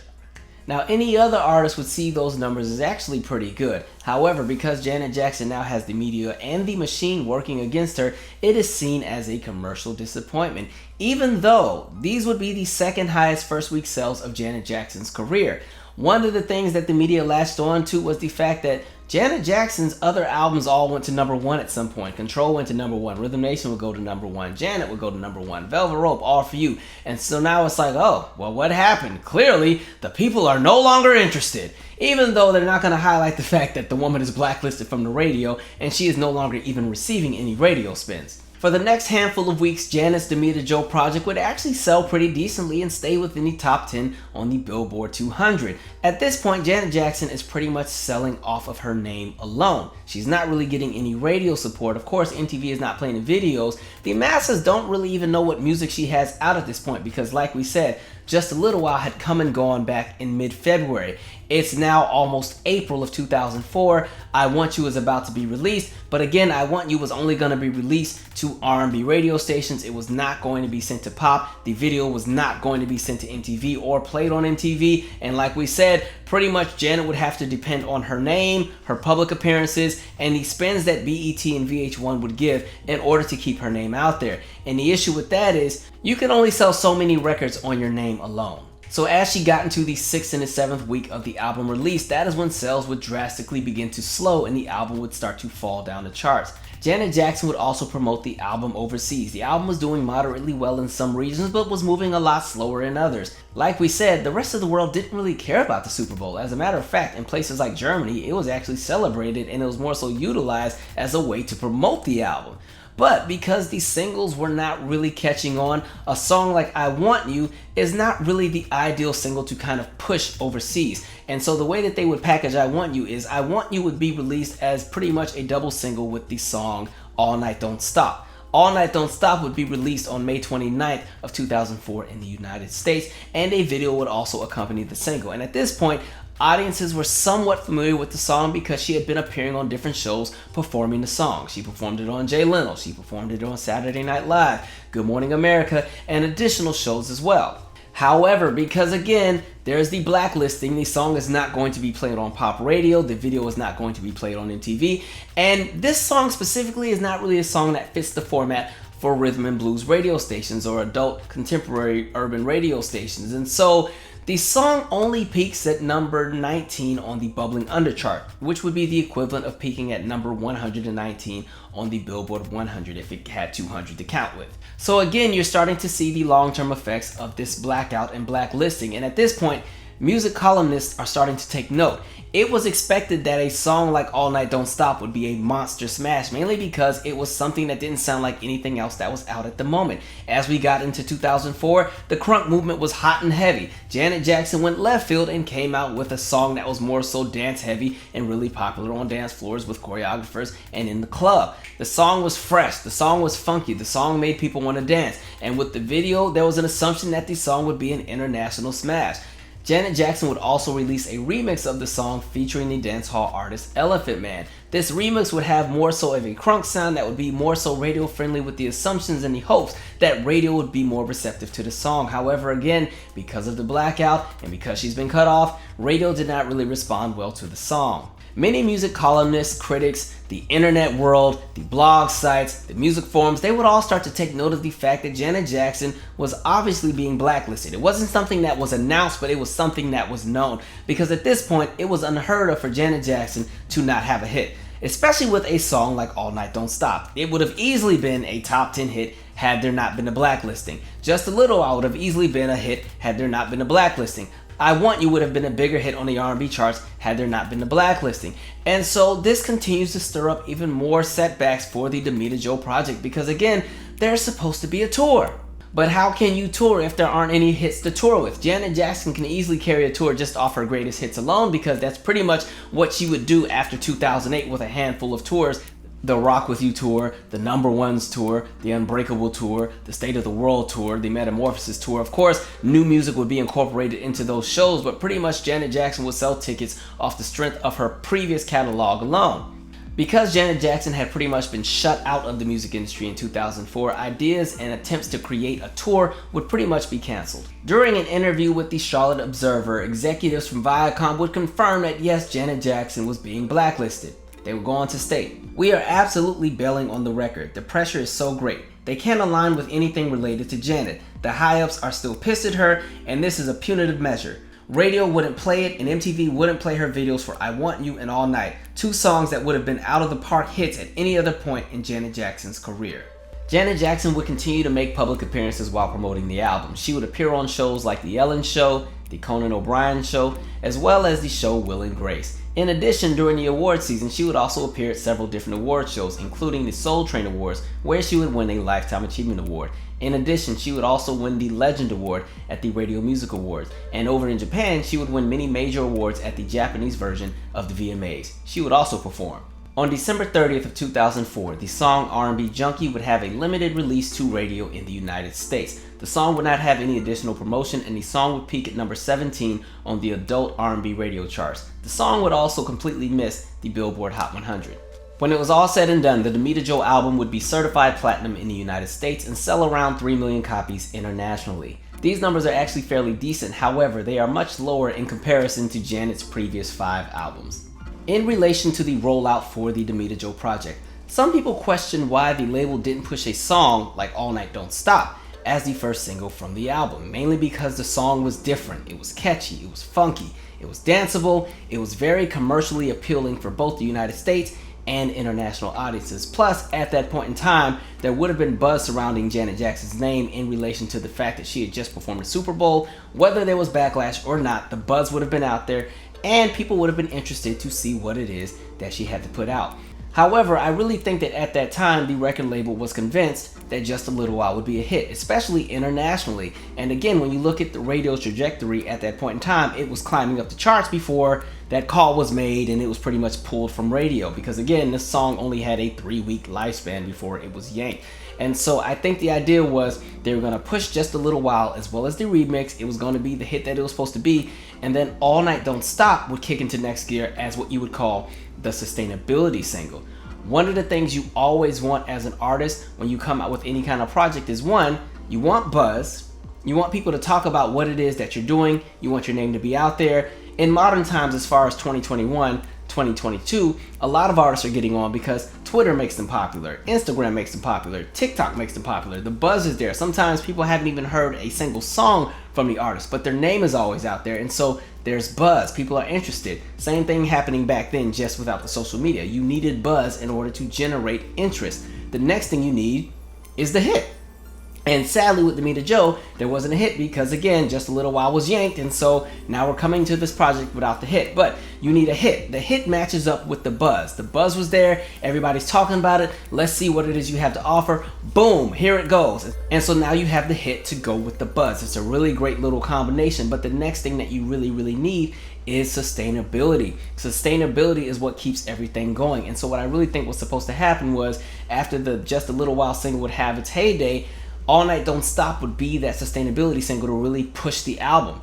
And so when things got shifted and all of a sudden Just a Little While wasn't successful, I think the label was like, let's go ahead and throw I Want You out there, mainly because it's the Kanye West produced song. He's really popular at the moment in time.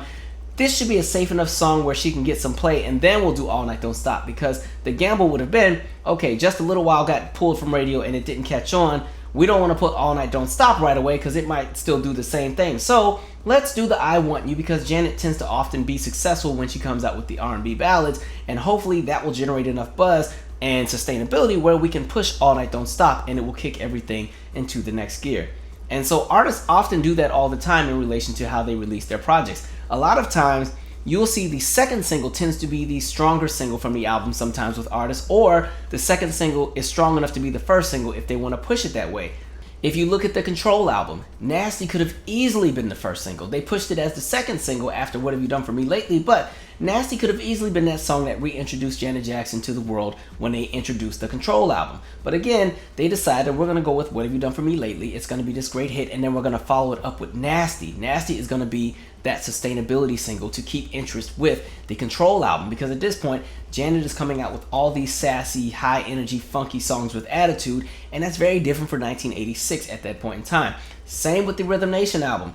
Rhythm Nation could have easily been the first single. I mean, it's what the album is named after, you know? And so Rhythm Nation, with its iconic video and everything else, could have easily been the single to kick off the Rhythm Nation album, but they go with Miss You Much. So Miss You Much is this great hit, and then how do we keep the sustainability? Boom, here's Rhythm Nation. Here's this really great video that we took 19 days to shoot. Here you go for it. And so same thing, same with the Janet album. It was obvious that If could have easily been the first single for the Janet album. Actually, that's what Janet's team wanted. They were like, please, Janet, put out this If song. It doesn't sound like anything else. We need the big dance number because that's what you're known for. And Janet's like, oh no, I want to do That's the Way Love Goes. And so That's the Way Love Goes is this massive hit, and then boom, you follow it up with If. And by then, she's getting ready to launch the tour, and so boom, here's that conversation of sustainability. So that happens all the time with artists. And you could see that same approach with a lot of other artists as well. When you go back to that time period, even with somebody like a Beyonce, Baby Boy could have easily been the first single from the Dangerously in Love project, but no, they went ahead and they went with Crazy in Love.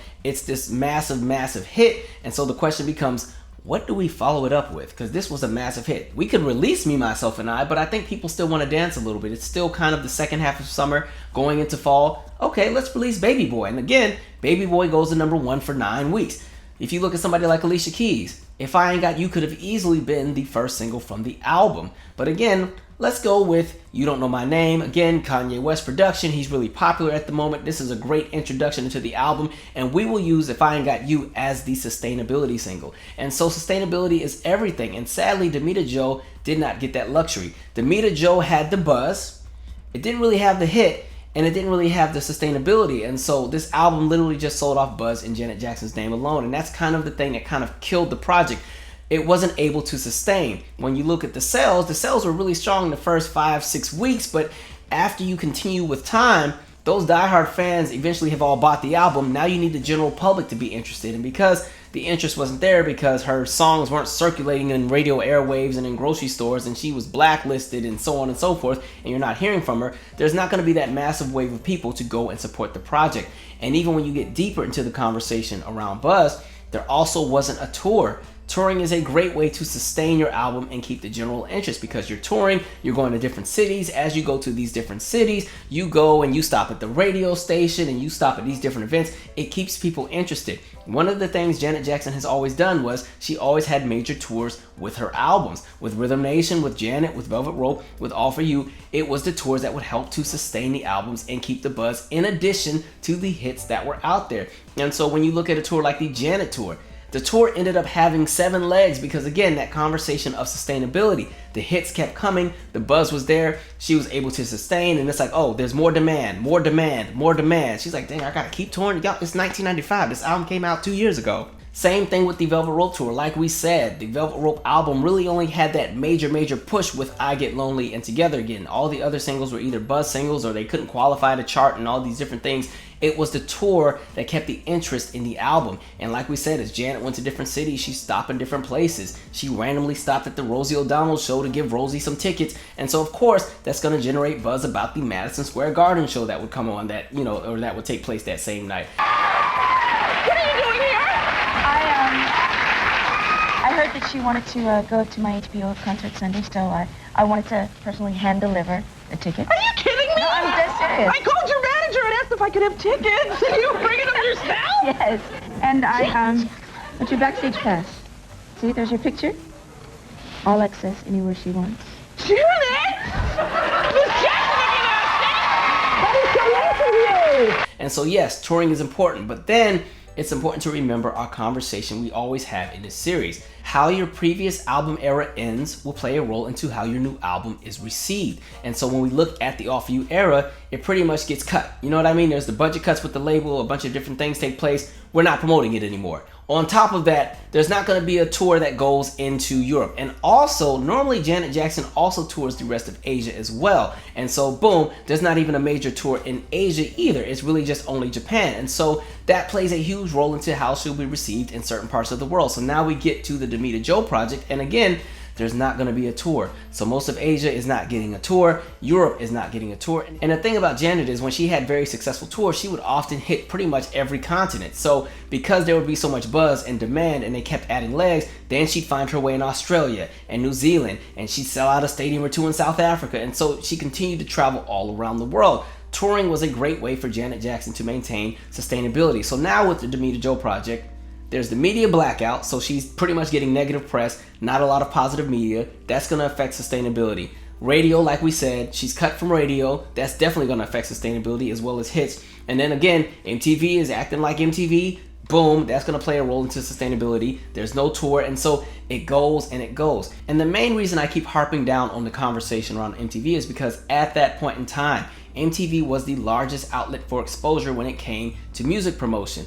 In addition, one of the things that I also needed to note, with the VH1 network, they also got the call to cut down how much Janet Jackson they play, because again, all three networks, BET, MTV, VH1, were all under Viacom.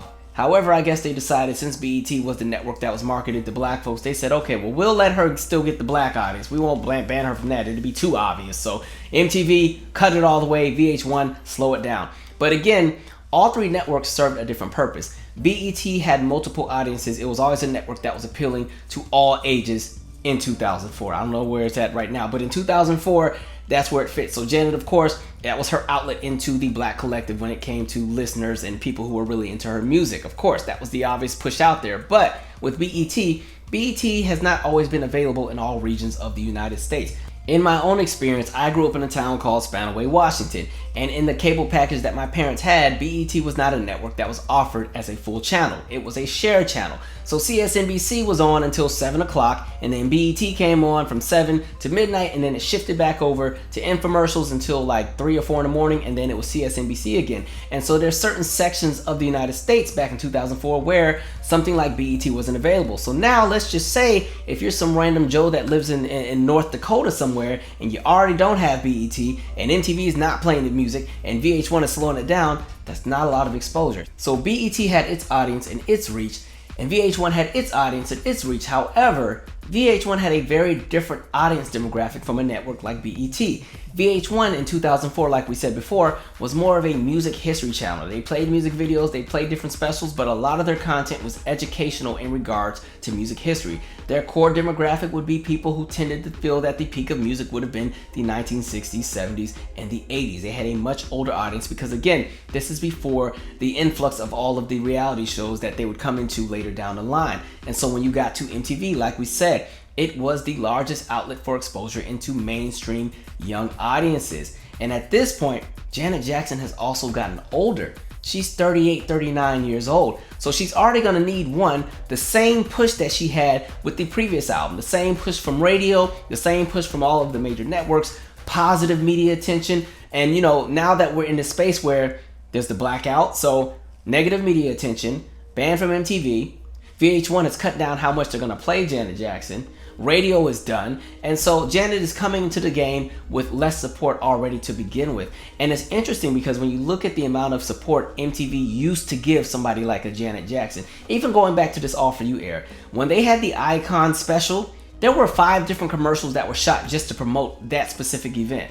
When Janet would go on tour, they always had these different specials that would follow Janet on the tours. With the Rhythm Nation tour, they had like 3 different specials. They followed every leg. Same thing with the Velvet Rope tour. They had dance competitions, Dance for Janet, and you can win tickets to the Australia show. There were all these different things that were happening. You know, there was a show called Becoming where artists could literally recreate their favorite music videos from their favorite artists. And they had the episode where the woman wanted to recreate the Someone to Call My Lover video. MTV would have Janet Jackson Week, and there would be all these different specials. And so now you have all of that cut at the same time. Janet has gotten older. Younger audiences are not going to flock to somebody like a Janet Jackson at that point in time without the heavy push from radio, without the heavy push from the networks and the media attention and everything else in regards to that. And also, like we said, a lot of the artists that Janet Jackson and some of her peers would have influenced during that point in time are now artists themselves. And so again, they're going to be more appealing to younger audiences. And so Janet loses that young audience in regards to the Damita Jo project. She doesn't have it. And so again, it's the diehard fans and it's consistent, loyal fans that were following suit. But the general public has lost interest because again, there's no hits, there's no sustainability, there's nothing to really push. And so Damita Jo suffers from that. What's also interesting about this conversation is at that point in time, a lot of the women in the music industry who would be considered Janet's peers or her competition as far as that age group, they were all in a commercial decline. Fortunately, they would receive the grace that would lead them into having major comebacks down the line. Whitney Houston would release the Just Whitney album, and it wasn't the commercial success that they were aiming for. However, Whitney Houston would have a major comeback with the I Look to You album. Madonna would come out with the American Life album. It wasn't the major success that they were aiming for it to be in the United States. However, she would follow it up with the album Confessions of a Dance Floor, and it would be a massive hit, and she'd go on this massive tour. We saw how the media treated Mariah Carey after the Glitter Project. But in addition to that, the Charm Bracelet album was not a major commercial success as well. However, Mariah Carey would make a major comeback with the Emancipation of Mimi. And again, We Belong Together would go to #1 on the Billboard Hot 100 for 14 weeks. So all of these artists were afforded an opportunity for major comebacks because they still had the support of radio to an extent, MTV to an extent, positive press. Janet never had that after the Super Bowl for years. She was the punching bag for the media. And again, we never really got to see what could have been with the later albums that she would release because she would never have the same kind of support and push ever again. Another thing to note is the fact that in 2004, something like a YouTube did not exist. And so these music networks were pivotal to the marketing strategies for a lot of major entertainers because again, not everybody had the same kind of access to the internet. A lot of people were still using dial-up internet. And if you've ever tried to watch a music video on dial-up internet that's super pixelated, it's not the same experience as watching a nice, presentation on your television. Times are different now. People can watch videos on their phone and all kind of apps and tablets and iPads, but back then, different day, different age. When it came to the reviews of the album, the reviews were also very interesting as well. The album got positive to mixed reviews, but it seemed that a lot of the more so negative reviews came from whiter publications or publications that were marketed to white audiences. And of course, the majority of the positive reviews would come from black publications. Just a deeper conversation about, again, how race works in the music industry. But in regards to the album, I do feel that the album could have gone in many different directions. And I say that because the album has so many B-sides that we would eventually discover over time. There would be songs like I'm Here, Could This Be Love? The Rich Harrison produced Pops Up. The Rich Harrison produced Clap Your Hands. The Rich Harrison produced What Can I Say? Put It On You. The Japanese extended version of the album would also include the song Put Your Hands On. And then there was also the Neptunes produced song Rough. Artistically and sonically, I do believe that the Damita Jo project could sit comfortably with a lot of the really popular albums that came out in 2004. But I do feel that Damita Jo does lose its sense of direction as you go into the second half. The album opens with a song entitled Damita Jo. It's a great introduction into the album, very fitting for 2004, lots of hard-hitting production, very hip-hop influence, very smooth, very laid back, a great opener for the album. The next song would be the Boisterous Sexhibition. It was a song that had lots of guitar riffs, was very energetic, high energy, and Janet gives a great vocal delivery on the song. The next song would be Strawberry Bounce. This was a very hip-hop influenced song as well, and this would be one of the songs Janet Jackson would perform when she'd appear on Saturday Night Live. That specific episode also won an Emmy, by the way. The next song on the album would be the Kanye West produced song entitled My Baby. This would be a mid-tempo R&B group that would have been really great for the spring or the summer. I could have seen this song possibly being one of the latter singles for the album. The next song on the album would be the song Spending Time With You. This would be a very smooth R&B song that was very fitting for 2004. It would also highlight the fact that Janet Jackson was very happy within her new relationship. Island Life would be the next song on the album, and I think Island Life would have made a great single from the album, mainly because it's a perfect blend of both pop and R&B, and vocally she sounds good, especially as the song goes into its climax. And again, it's a very upbeat song, it's a feel-good song, it's a bright song. It's kind of like one of those songs that play at the end of a movie when everything went right and everybody's happy and then you leave the movie theater in a good mood. This would be a song that she would finally perform on tour back in 2017. All Night Don't Stop would be the next song on the album, and it was a very bass heavy thumping kind of song. This song was gold for choreographers. Literally any dance troupe that was out at that time was using that song in one of their routines, just because again, it sounds amazing in an arena, it sounds amazing when it's being blasted on a stage, and so it's a feel-good song. And like I said, it was very different for 2004. Very fun, very upbeat. definitely a highlight on the album. The next song, R&B Junkie, would keep that same energy. This was a very upbeat, funky R&B track that sampled Evelyn Champagne King's I'm in Love. Was a perfect complement to the song All Night Don't Stop as far as how the sequencing of the album went. Following R&B Junkie would be the song I Want You, again the Kanye West produced R&B ballad. The next song on the album would be Like You Don't Love Me. This was a very different approach for Janet Jackson. It's also one of my favorite songs on the album. It kind of reminds me of something like an Arrested Development would do if they were still in act in 2004. Just very different. I really enjoyed just the way that the music was put together on that song. Really great track. The next song on the album would be the Babyface produced song entitled Thinking About My Ex. This would be an R&B ballad where Janet is singing about how she hasn't really gotten over her last relationship. I'm not even gonna lie. This wasn't really one of my favorite songs on the album. Actually, it's probably the song I've played the least. A lot of fans love this song. I just always felt there was some kind of disconnect, and then I also realized it's the one song on the album where Janet Jackson does not have writing credits, so maybe that's where the disconnect is. But also, because Damita Jo is a very mid-tempo heavy album, it already needed one more up-tempo, and I just felt like Thinking About My Ex didn't really need to be placed where it was, let alone on the album. I personally think the strongest run on the album as far as sequencing goes from Sexhibition through Like You Don't Love Me, and then everything else, it just goes into a different direction. Warmth would be the next song on the album. It's a very sensual and suggestive R&B slow groove where Janet sings about how she's going to support her male lover.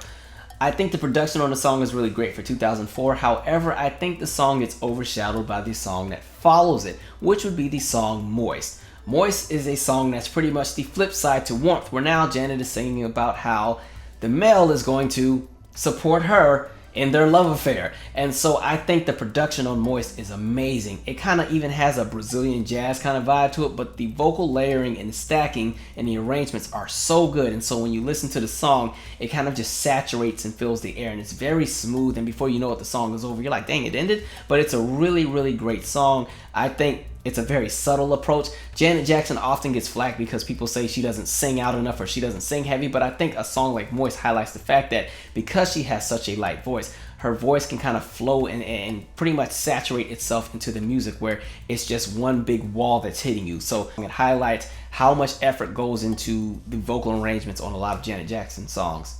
Truly would be the next song on the album. It's a very, very soft listen, if that makes sense. There's not a lot of heavy drums. It's not a very intrusive song. It's very smooth. It keeps you calm and collected. Has a very light vocal approach and everything else like that. The song reminds me of something that the group King would come out with on like their We Are King project. This wouldn't be a song I would introduce somebody to if I was introducing them to the Damita Jo project. It wouldn't be the first song I'd play.